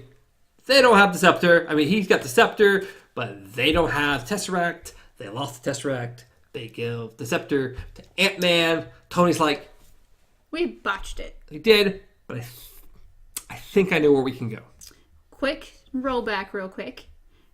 Old Cap is laying on the floor. New Cap gets up, looks down, and he's like, yeah, that is America's ass. That is America's ass. Good job, Cap. You look at yourself there. That's wonderful. Good job. I'm proud of you. Love Cap in this movie. He's so great. So yes, they figure out there is another point in time where there's both more Pym particles and the Tesseract. Yes.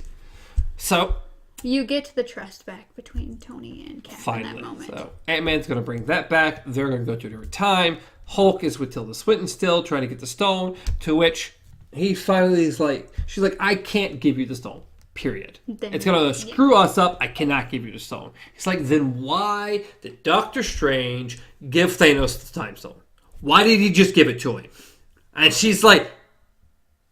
He's like, maybe he made a mistake. And she's like, or I did. And it's like he gave it to him? He's the best of us. He wouldn't make a mistake like that. Yeah, if there was a reason, then... And then she just gives it to him. Like, actually, okay. It's like, you could... Which, earlier on, Hulk explained that he could bring back all the stones and nothing would happen. So. Yes. If they took them in their time branch, they could bring it back to the exact point to which they took them to fix time. So that pretty much, we've gotten the time stone secured. We have the scepter secured, technically, yes. And then we have Cap and Tony. Them going into the past. Of course, we still have Nebula and all of them. Yeah. Who do we want to cover first? Doesn't We're almost matter. done here. Well, do we want to do the sad one first or the... Let's go to Nebula and War Machine. Because that is a big plot point. Well, they go to the past.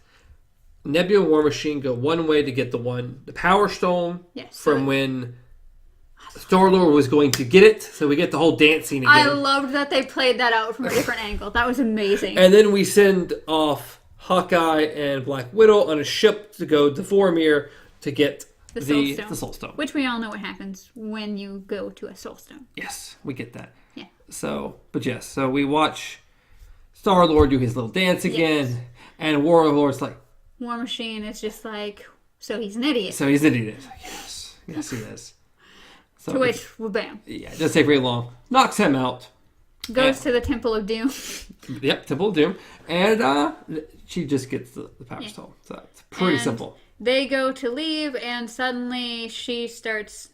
Well, one War Machine does leave, and she's unable to because she shorts out. Which earlier on we saw a past Thanos kind of thing.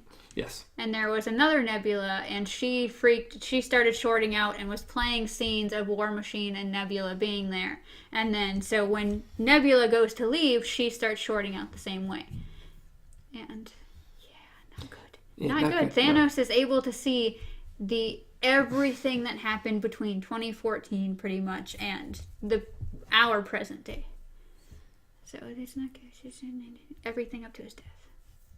Yeah, he's got a lot going on. He's got a lot going on there. So we go with Black Widow and Hawkeye to Vormir.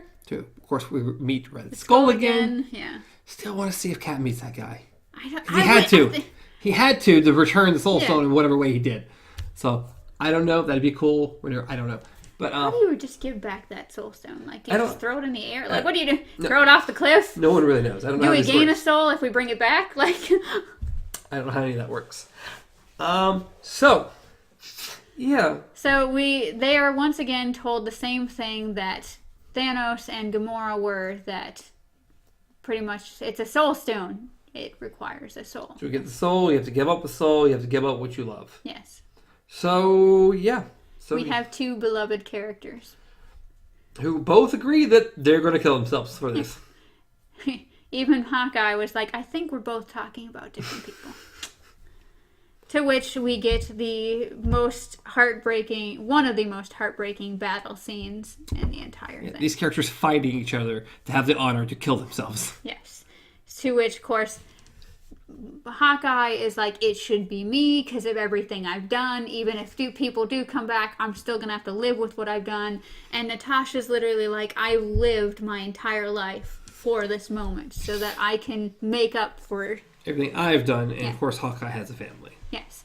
And so back and forth to the point where you see Natasha pretty much just get blown off to the side and you think she's down because she's like slowly he trips her.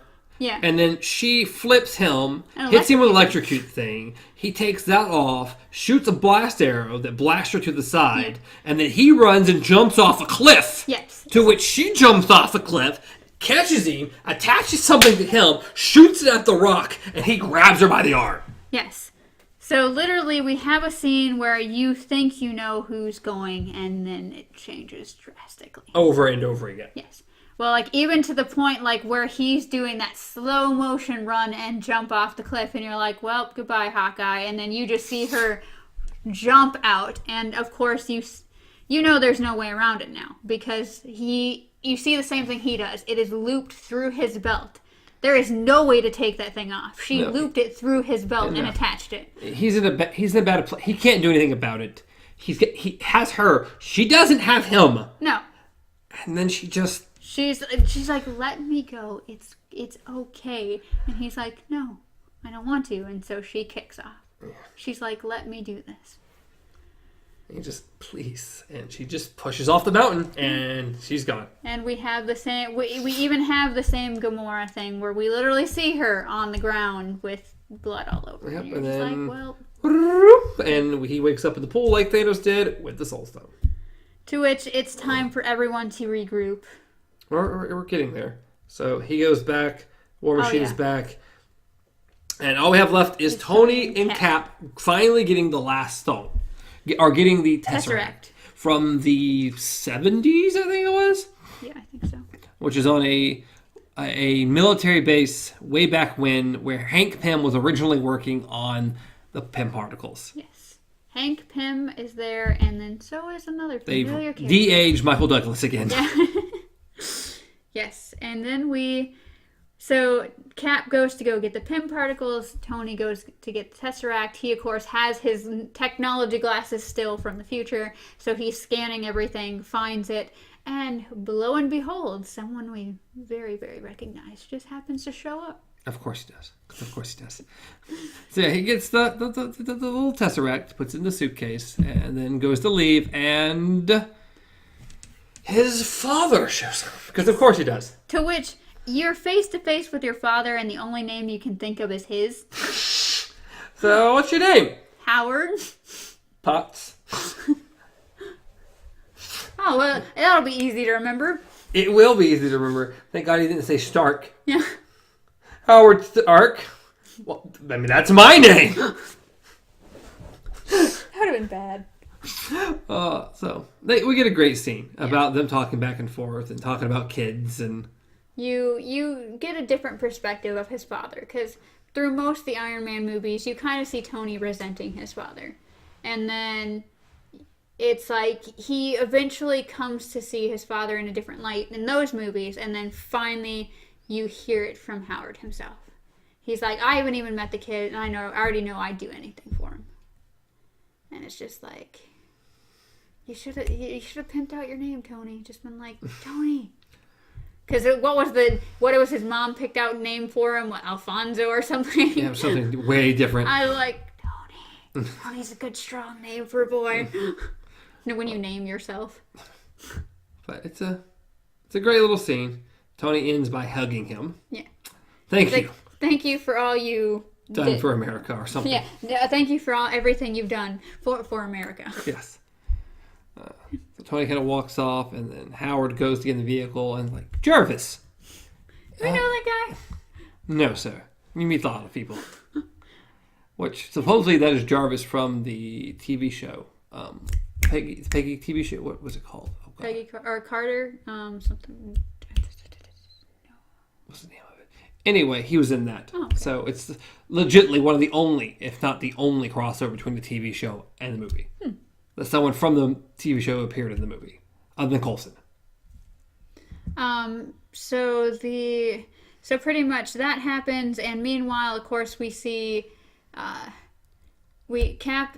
calls, of course, Pym, gets him to leave, and then gets the particles, and then happens to come out, and there had been a lady in the elevator earlier that kind of flagged them. Mm-hmm. So he, of course, hides in a room and realizes there's a picture of him on the desk. So he picks it up, turns around, sees the name on the thing, and is like, "Welp." Margaret Carter. Yeah. So he turns around, and there she is, right in front of him. The woman that he fell in love with and went straight into the ice. That's his woman. That is his woman right there. But he's able to pull himself away, and he ends up meeting outside, sees Tony talking to somebody. I don't even know if he recognizes him as. Probably not. Yeah, and then they head off. And that is all our stones. So everybody comes back. Of course, Hawkeye, immediately when he comes back, just falls to his knees, and everyone's like, "Where's Natasha?" One other thing we must mention is that, of course, we said Nebula had shorted out earlier. Well, Thanos picked up that ship. Now he has old Nebula and new Nebula. Old Nebula takes a few key pieces from new Nebula to look like new Nebula and ends up going back with everyone else. Yes. So they find out they have all the stones. Of course, they have their moment of realizing that Natasha is not going to be with them ever again. Nope. So they have their moment, then they start putting the stones into...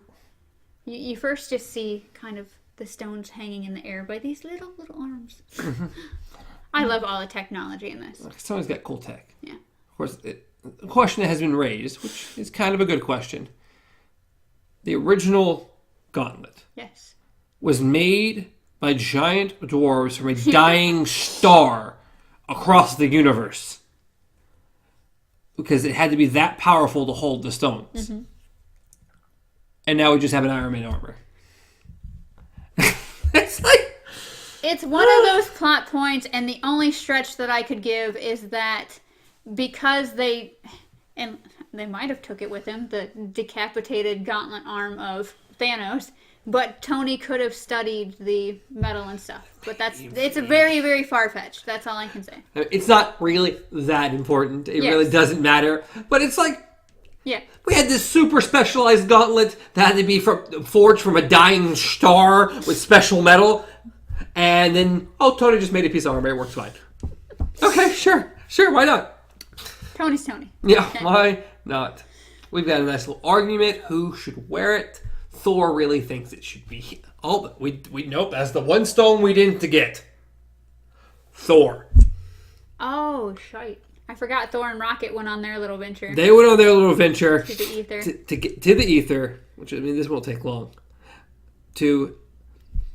They go back to Asgard.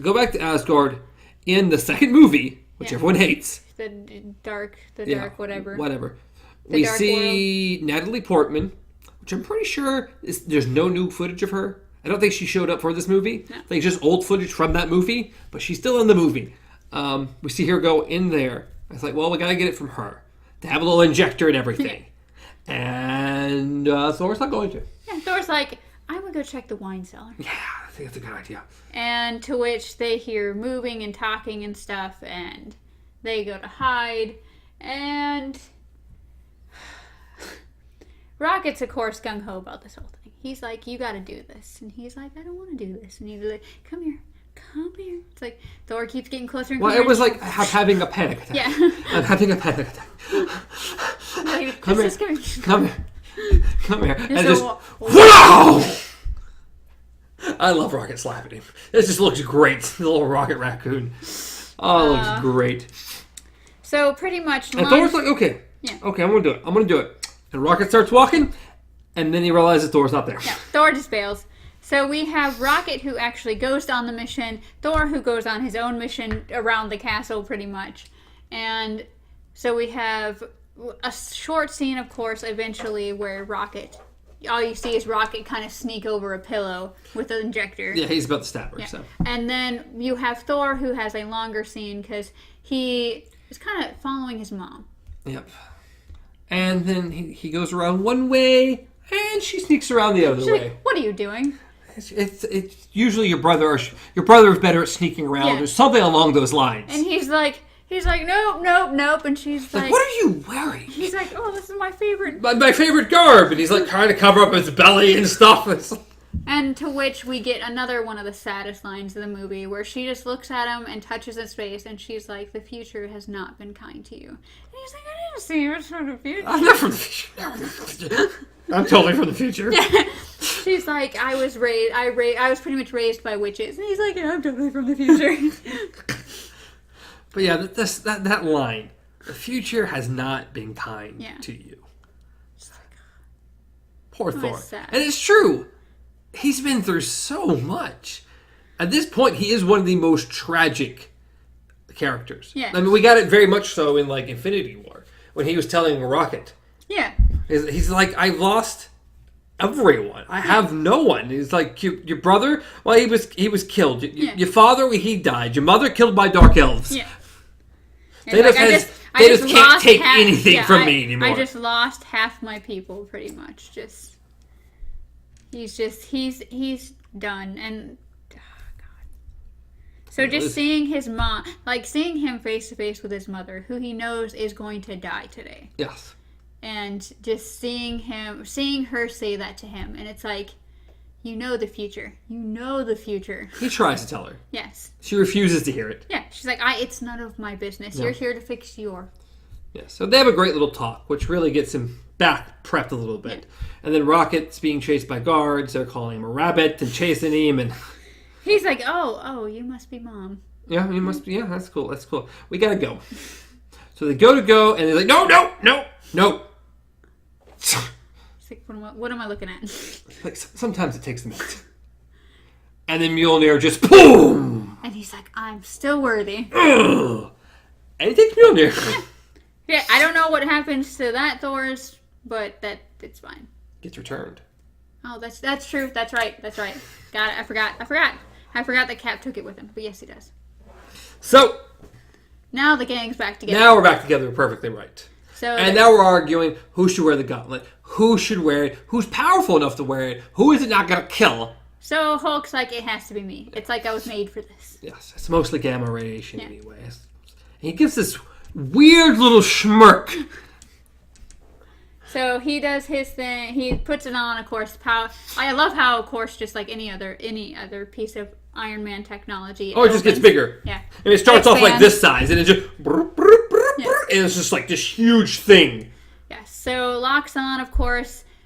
Hulk has some problems. You see his arm starting to burn up, and you see it just traveling up his neck. And of course, Thor's like, take it off. And Cap's like, no, wait, are you okay? And he's like, yes, I'm okay. And make sure you're only bringing back the people we lost now. Yes. Tony wants to make sure nothing changes. No. Nothing changes from now. He just wants the people back. Yeah, we just gotta bring them back. To which... Get a Hulk. And then the gauntlet falls. Hulk kind of passes out. The doors kind of open up a little bit, and Ant-Man kind of walks out because he hears birds chirp. Yeah, because the entire movie, everything, the world has been silent. Because it was half of all living things, not just people. Half of all living things. Some point around this exact moment, Nebula had kind of snuck off. Yes. Did her little fancy thing and brought the ship through the portal and back to their world. Yes. So as soon as Ant-Man looks outside, I mean, just blasted. Well, the first thing that happens is you see a phone ringing. And Hawkeye, he looks over and you can tell that it's a picture of his wife. So you realize it worked. Besides the birds, this is the first confirmation that it worked.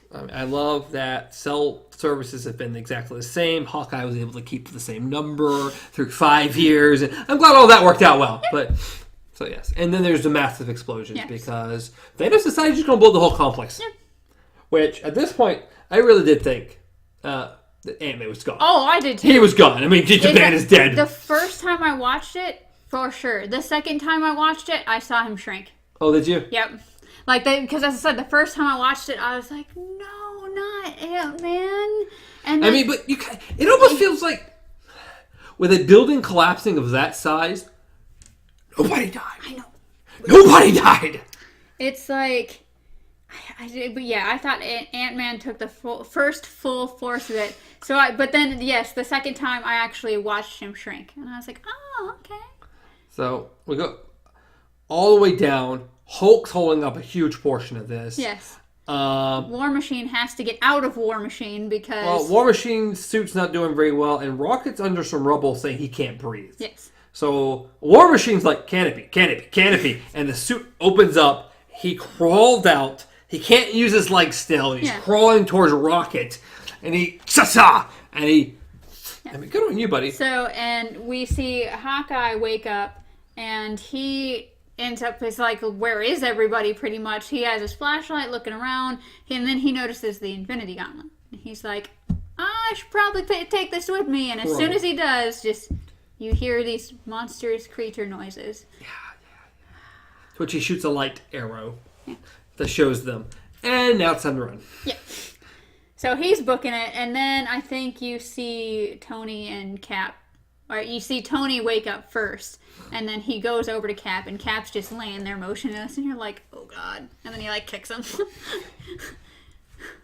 So good old Hawkeye's being chased. He kills a bunch of these little creatures. And then finally they're gone, and then Nebula walks up. Here they go. Yeah. I know you. He's like, here. And then next thing you know, Father, what? Yeah, I've got what you need. Oh, crap. To which you're like, oh, goodbye, Hawkeye. To which Gamora walks in. Yes. Which we skipped over a little bit. They've been talking. Yeah. She's kind of turned now. Good for her. Yes. We already knew she was trying to go against Thanos anyways. This is just a sped up confirmation of it. Yes. And then having a good Nebula on her side probably helped it out. So, yeah. They try to convince her to change sides. Hawkeye gets the gauntlet back. Yeah, she pretty much says that Thanos would never let her change, and then goes to shoot Gamora and is killed by herself. Yes, then Nebula kills Nebula. So we have good Nebula back, we have Gamora back, And Hawkeye has the gauntlet. Yes. And now we can go up to Iron Man and Cap walking up to Thor. To which they're like, what has he been doing? And Thor's like, he's just been sitting there. Because literally... you see Thanos kind of with his weapon sit down and tell Nebula to go get the gauntlet for him. And she's like, what are you going to do? He's like, I'm going to wait. Yep, and that's exactly what he does. So the three of them start to make their journey. Yeah, they're like, we're going to take him. He's like, this is a trap, right? Oh, yeah, I know. I don't much care. And then, because this really cool scene with Thor just reaching both hands out. And you see Stormbreaker pop into one, and Mjolnir pop into the other one. A lightning strike. He goes in full costume. His beard gets braided. His hair gets pulled up a little bit. Doesn't lose any weight. No. I kind of expected it when it happened. No, just fat Thor. Rocking the new armor. He's now... bearded. He's now officially Viking. He has... It wasn't just sudden Sailor Moon body change. It was... He is now officially a Viking. He's got the body, he's got his two weapons, he's got his braided beard and stuff. He is full force Asgardian Viking. He looks awesome. Yes. And it's them working their way down to Thanos. To which Thanos does his little speeches and stuff like that, and... That's what he does. And God, Thanos, buddy, friend, pal, guy, sweet baby Jesus. I don't know what his weapon's made out of, but I don't know either. Crap. But it's impressive. So he puts his helmet on, and they start to fight. At some little point at the beginning of this little fight, Iron Man's like, hit me, and Thor brings down lightning, strikes Tony with it.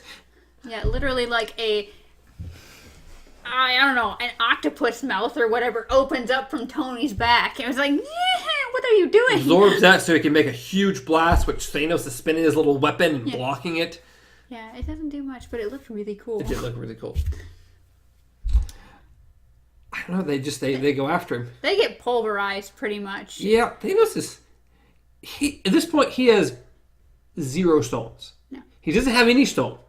This is just normal Thanos. This is the Thanos that was going around from planet to planet, wiping out half the population just by man force. Yes. Okay. This is the guy that was looking for the Infinity Stones, but didn't have them, and everybody in the world feared him. Everybody in the galaxy feared him. Yes. Thanos is insanely powerful.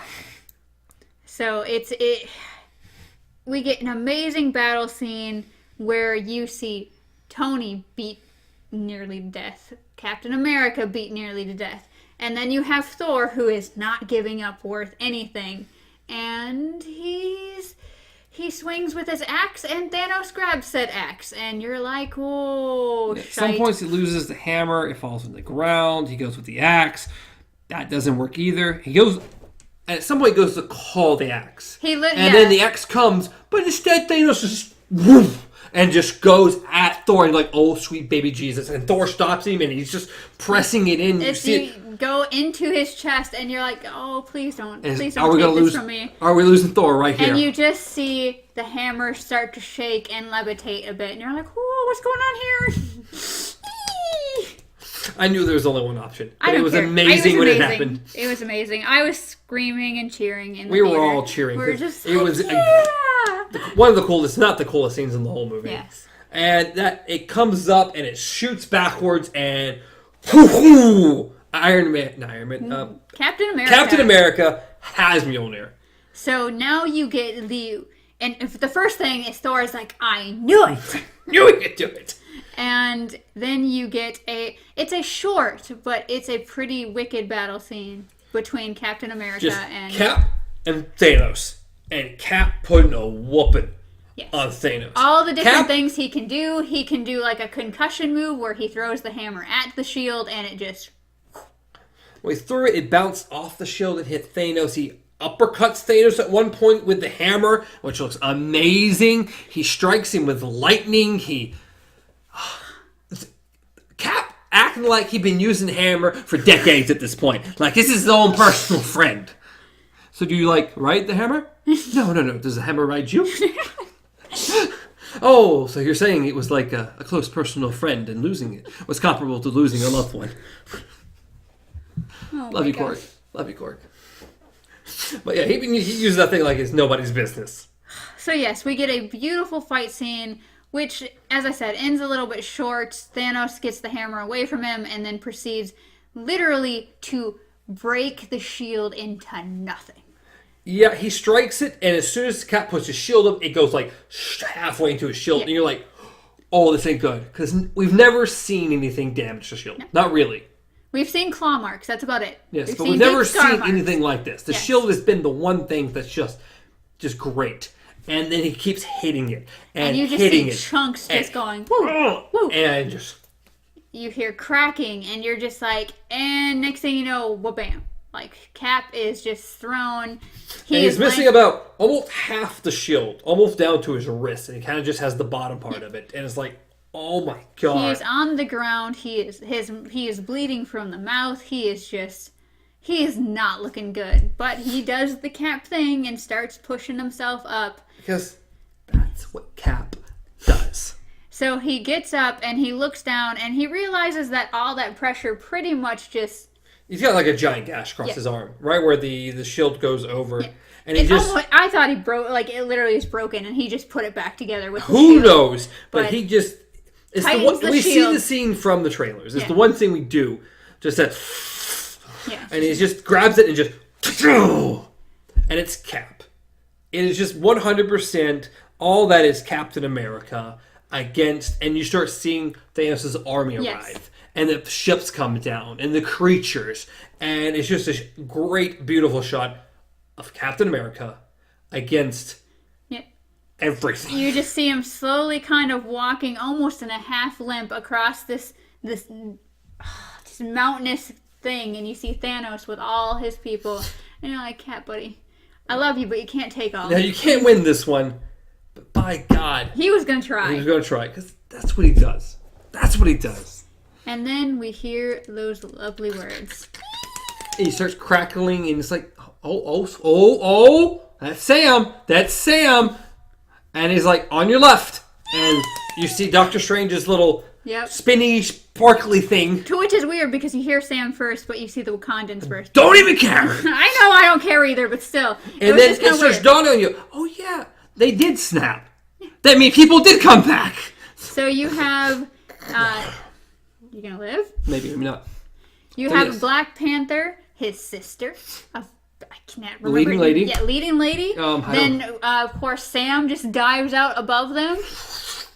And then you see Spider-Man. Spider-Man. Spidey's back. Peter's back. He, lands on a rock. He does this dramatic thing where he takes off his hood and he does this big smile. And you're like, I love you, Spider-Man. I love Peter Parker. Love Tom Holland as Spider-Man. So much. And then you see a few dozen or 100 more of these little things open up. And everybody comes through. Everybody missing. People we didn't even expect to see. Like Potts, just dressed in that blue armor we saw that her child playing with earlier. Everyone comes through. And we need to pause on this scene because I've heard there's a lot more characters than even I saw. Yeah, I heard there was Howard the Duck was in there. And I can't remember who they all said. But there's supposedly a lot of more characters that I remember seeing. And then Strange makes the comments like, is this all? You wanted more? Of course, we got Valkyrie on her Pegasus. Yes. We got Korg and Meek. Everybody. Every hero in the MCU is here. Anyone who could possibly fight is here. And now we have the heroes team against Thanos' army.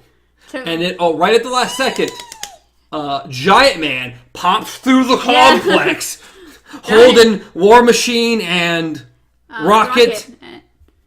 I think it was Hulk. And maybe Hulk. Yeah. And just sets him down and just stays in his big form, but he's part of the crew now. And then Cap just gives this look, breathes deep, and is just like, Avengers? Well, he screams, yes. Avengers! And there's this kind of long pause, and we get close up to Cap's face. And no one else heard Cap at this point, okay? I don't care. I don't care. I heard him. And it's just barely over a whisper. Assemble.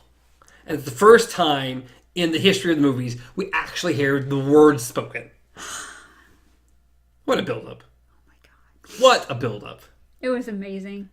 The entire fight scene was short, but it was amazing. That's the thing. It could have been longer, and I could have been happy with it being longer. There was just so much going on from each character getting their own little kind of spotlight to just... You had bands of, groups, people teaming up together. You had, Spider-Man swinging off people to help other people. You had just everything you could possibly wanted. Barton comes out with the Infinity Gauntlet. He's like, well, what are we going to do? And Hulk's they're like, you need to take it as far away. And Hulk's like, no, it has to go back where it came from. Yes, it has to go back where it came from. So... Time machine's gone. What do we do? Actually, we have another time machine. Anyone have eyes on a brown ugly van? Yeah, but you're not going to like where it's parked. And it's on the bad guy side, of course. Yes. So, of course, Hope and Ant-Man make their journey to the van to try to fix it. They go to the van. Barton ends up giving the gauntlet over to Black Panther because, well, he's a much better chance than the human guy going in. He eventually gets blasted by Thanos, he loses it, and then I think that what happens is, what was it? Because the Thanos is right, Squidward, the ugly dude, the magic dude from Thanos' right-hand man. Mm-hmm. He wraps Black Panther in rocks and starts levitating him up, and then Spider-Man decides I think you dropped it at some point. Because right after he got it, he dropped it not too long after that. Oh. But I agree, that happens too at some point. Whatever. Anyway, Spidey gets it. To which he puts his suit in instant kill mode. Which was amazing. And he suddenly starts to realize that his suit it's great, but there's a lot of things coming at him. So I got this. I don't got this. So Cap, of course, throws the hammer, and so Spidey can shoot a web at it and get pulled out. And he's going and going and going. And as all this happens, I think because the web gets blasted in half. That's why it stops. So before that, during the fight, Thanos comes up against Scarlet Witch. Yes.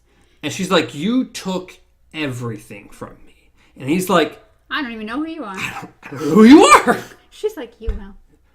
And boy, will he ever know who she is. Because she ends up, he swings the weapon, she stops the weapon, she gives her a little grin, she ends up breaking the weapon. Yes. She breaks the weapon that broke Cap's shield. That's pretty insane. And then she uses her power to lift Thanos up and starts ripping his armor apart. To which Thanos is like, "She's going to kill me." He just rained fire. Rain fire. And Squidward guy, fella, whatever, it's like, "But sir, our troops." It's like, "I don't care." I don't care because at this point it's like, she's going to kill me. I kind of need some help here. So the ship, the massive, insane ship, starts blasting everywhere on the ground, killing any and everything it can hit. To which most of the, I almost called them benders, like airbenders and stuff like that. Most of Doctor Strange's crews. Why can't I think of what they're actually called? I don't remember. Anyway, they but put either their way, little yeah, shields they're doing up. all their shields and stuff like that. But yeah, so while the ship is shooting, ends up breaking a dam or something. Well, it does that, so Strange has to go up there, but it hits the web, which Spidey has on the hammer. Yeah. So he falls to the ground. His little arms protect him as he spins down. But then there's a blast, and he's freaking out, and he's just gripping onto this thing. Yeah, because pretty much his arms get shot to just nothing. Like, his arms break off. I think he loses his mask, everything. I'm not sure how the mask came off. I don't know. But yes, his little Spidey arms broke off. And then, because everyone's being blasted by this, everyone's being held back by this, eventually the ship just like... and you just start seeing a shoot into the distance. And they're like, he's like, "Friday, what are they shooting at?" Tony's like, "What are they shooting at?" She's like, "Something has entered the atmosphere." Yes. And then that's what's like, "I know what it is." And it's, "Oh, look, it's Captain Marvel." And she goes through the ship, destroys the ship. The ship's done. She goes through it twice, and then it just falls to the ground burning. And she makes her nice little entrance towards Spidey. And she's like, "Hey." And he's like, "Hi, I'm Peter Parker." "Hey, Peter Parker, you got something for me?" Yep. So she grabs that, which initiates woman power. Because now we get every female Marvel character ever. He's like, "How are you going to get it over there?" For one, she could have totally gotten it over there by herself. Oh, yeah. I know, but still. Okay, whatever. It was a cool moment. It was a cool moment. It was. So we get every female character come up around. She's like, "I have help," or something. Yeah. And everyone shows up. From Valkyrie, from Shuri. Gamora was there, yeah. Every female character we've ever had. Antennae Girl. Mantis. Yeah, even Potts was there. I don't know what Mantis can do. I really don't know either. She doesn't have any powers. She can just kind of manipulate the mind a little bit when she touches people. That's what she does. She could have hopped over. One awesome scene we forgot to mention earlier, which was really awesome, is between Tony and Pepper. Oh, yeah. They like go back to back and they're like killing. It's a cool. The awesome same scene. like the same kind of Venus flytrap look thing that Tony had. She has, but she has it at the front. Like, she actually uses it as a weapon. Yeah, that was cool. The little scene was awesome, them coming together and fighting. Anyway, so yeah, all these goes, and I don't remember exactly how this... She throws it, she ends up throwing it to Valkyrie. Valkyrie starts flying away with it. Valkyrie gets hit. Or no, she throws... What happened?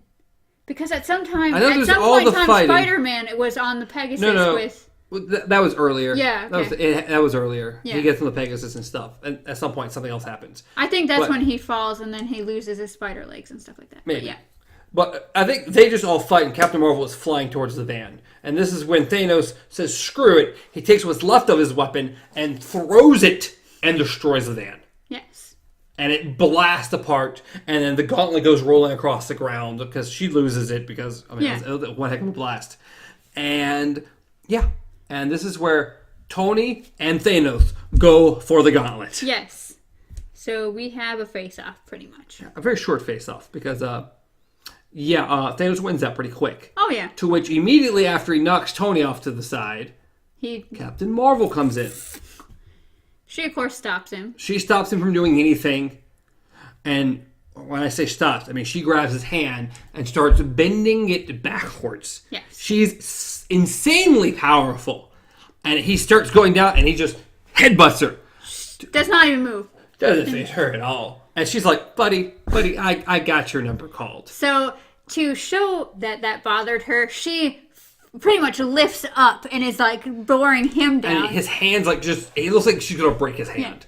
Yeah. And then he the smartest move I could have possibly seen, reaches up. Grabs the Power Stone, I think? Yeah. Grabs the Power Stone out of the gauntlet, puts it in his hand, which gives him so much more power, and just knocks her out. It's done. Captain Marvel was done at that point. Yeah. Just. So she's gone. He puts the stone back. Pretty much does another little speech thing because it's Thanos, and then. Yeah, and earlier Iron Man had asked Strange, "Is this the one time? Is this the one we win?" It's like, if I tell you, it won't happen. And it's like heavily implied. Yes. This is it. And at this point, Tony looks at Strange, still dealing with this stupid water because they had to take him out of the fight. And he just raises one finger. And Tony's like, I have to go. And he goes and he grabs the glove again. Yes. To which... It's like the last ditch effort to get this glove. To which, Thanos. Thanos just starts beating him and beating him and beating him and then just throws him. Yeah. And it's just like... He's like, I am inevitable. And then we get a very empty snap. He's like, what? And, go figure. All the stones are missing. To which you pan back to Tony. Just on his knees. Something else someone's pointed out. It's like, very true. Hulk put the glove on, and he was frying. Yeah. And he's insanely powerful. Tony, perfectly fine. Nothing happened to Tony till after the snap. Well, I would say pain-wise, yes. Because you could see it happening. But still, not like it did to the Hulk. No.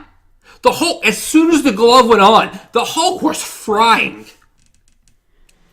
Well, this was anyway, I'm just saying. Moment. That was that one moment. It's a cool moment. Yes. So I Don't get it. steal Tony's moment from him. I'm just saying in general. It's like, you know what?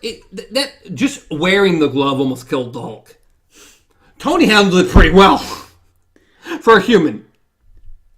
So we have Tony. He has his arm out like this, and you see the stones appearing. And it looks like they came from like the front, and they worked their way to the spot they needed to be. And then he's looking at Thanos, and it's just you have Tony's original line, how it ended Iron Man, the first Iron Man, our first Marvel film, just. At this point, Thanos knows he's lost. It's like there's nothing else you can do. He doesn't have the gauntlet anymore, and well, there's nothing else that can be done. And like you said, we get Tony's final line, and it's just, "I am Iron Man," and he snaps, and all of Thanos' troops start disappearing, or going to ash, just like we got in Infinity War.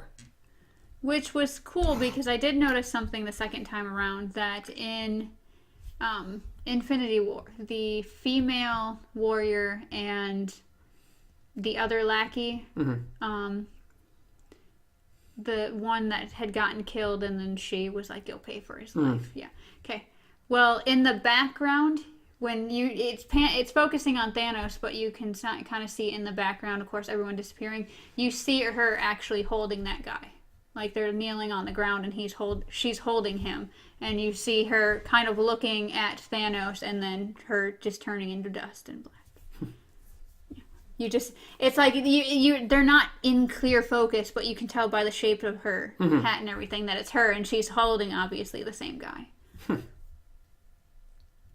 But I noticed that the second time around. Interesting.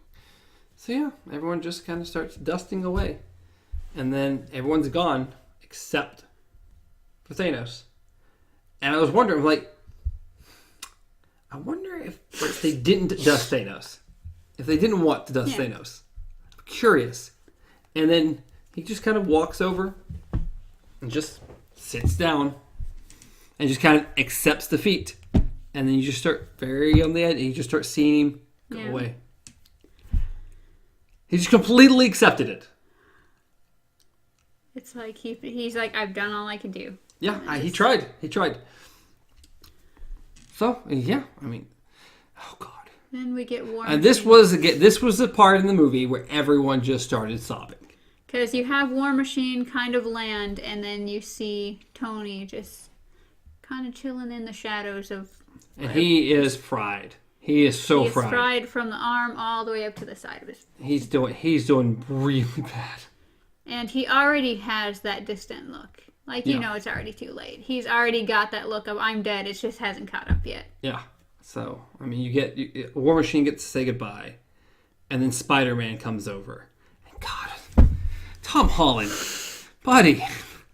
Yeah, just the fact that the entire time that he's known Tony, he's always called him Mr. Stark. He's like, Mr. Stark, Mr. Stark. And this was probably one of the very few times, if not the only time, that he's like, Tony, I'm sorry. And you're just like, oh, just stop. Just his voice when he gets emotional, it's so sad. Yeah, because he's like, Mr. Stark, we won. He's like, we did it, you did it, you got him. And Tony hasn't said anything to anyone until Pepper comes into view. Yes, and then he kind of like wakes up a bit. He says something. Hey, I think it was pretty much just like, hey, like it's just kind of like you or something. Well, it's just something, but I'm saying it was the only person he spoke to was her. And then we get the line that calls all the way back to the beginning of the movie, and she's like, we're going to be okay. You can finally rest. To which he does. And she breaks down, and of course, but it's, with Spider-Man, like that scene just entirely, but with Spider-Man, it's like he was sobbing, and it made it worse because they kind of pulled him away, and then he was sobbing towards them, and I was just like, please, I can't do this. Yeah, it was just entirely too much for me. To which it pans to everyone else and their reactions. Like Cap, of course, is crying, and just everybody's crying. The theater's crying. Yeah. So we get over to the funeral scene, which we panel some bouquet, and it's Tony's original core. Yeah, proof that Tony Stark has a heart. It's so sad. And then we just very slowly pan through everyone. Just little groups of everyone from different movies. I think before that, though, is when we get... Yeah, before the actual funeral is when we get the reunions.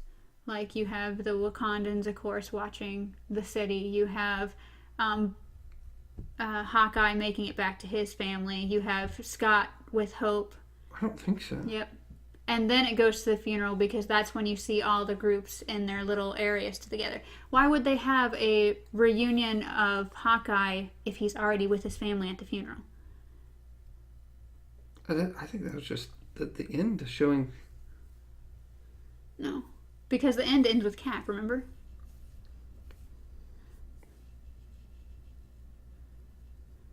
I still don't agree. I'm pretty sure. I still don't agree. I agree. I agree with myself on this one. It doesn't matter whether that happens or we get the funeral. Either way, I'm just saying. Like that... Then we get the funeral, then we get the happiness, and then we end with Captain America. No. Because, as I said, it would make absolutely no sense to show Hawkeye with his family and then show them being reunited together. It doesn't make sense.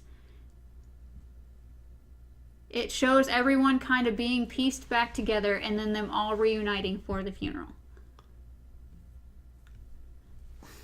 Because then it just goes up the ladder and you see Nick Fury standing there. I know that piece. Yeah. We get everybody, and then we finally get Nick Fury, who we haven't seen the entire movie. He gets his 3 seconds of film time. Anyway, he has a Spider-Man movie. We have that, and then it pans over to Hogan. Happy Hogan. Oh. And Iron Man's daughter. Morgan? I don't know. He called her like 2 different things in the movie.